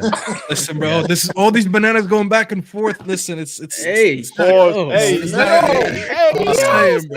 We gotta chill out here. Man got done with his own meme. Man got done with his own. Staffy, thanks for the name. Aesthetics FC. Aesthetics FC. Give me my 5%. He's like Ball Don't Stop. I don't know if you watch basketball or not, but there's this channel called Ball Don't Stop, and he always raves about like handles and like his favorite player is Kyrie Irving. He just loves like the aesthetics. You should look him up on Twitter. I'm trying to get into basketball. Yeah, listen, man. Estrella, big up to you, man. Hopefully you get the mic sorted out. He said he's ordered one, so big up to you, man. And yeah, we'll be back tomorrow. Me and Leon will be back for the Mandem talk tomorrow, 5 p.m. You get me? And then yeah, the rest of the Mandem, we'll see what Marcel's saying. You know what I mean? Yo, Nedu, next time we'll see if I can bring on Marcel on a Tuesday. Yes, please. He's actually Marcel I want to talk to. Estrella, what did they call it on IG? Zero ball knowledge. So I'm not talking to you. That's crazy. I'm joking, brother. I'm joking. Listen. Big up to everyone. We're gonna raid Flawless's channel. Flawless is live. I think Flawless is still live, so go for raid Flawless's channel. Flawless is always live. Yeah, Flawless is always live. Big up. Make sure you check 16 out of 10 raid, and we're gonna leave you that video, man. You know what the video is. This is madness. This is a sickness. This is. This is what this is. That's what Eric Ten Hag fans are. They're vaccinated with the wrong vaccine. And now the neurons in the brain are fried.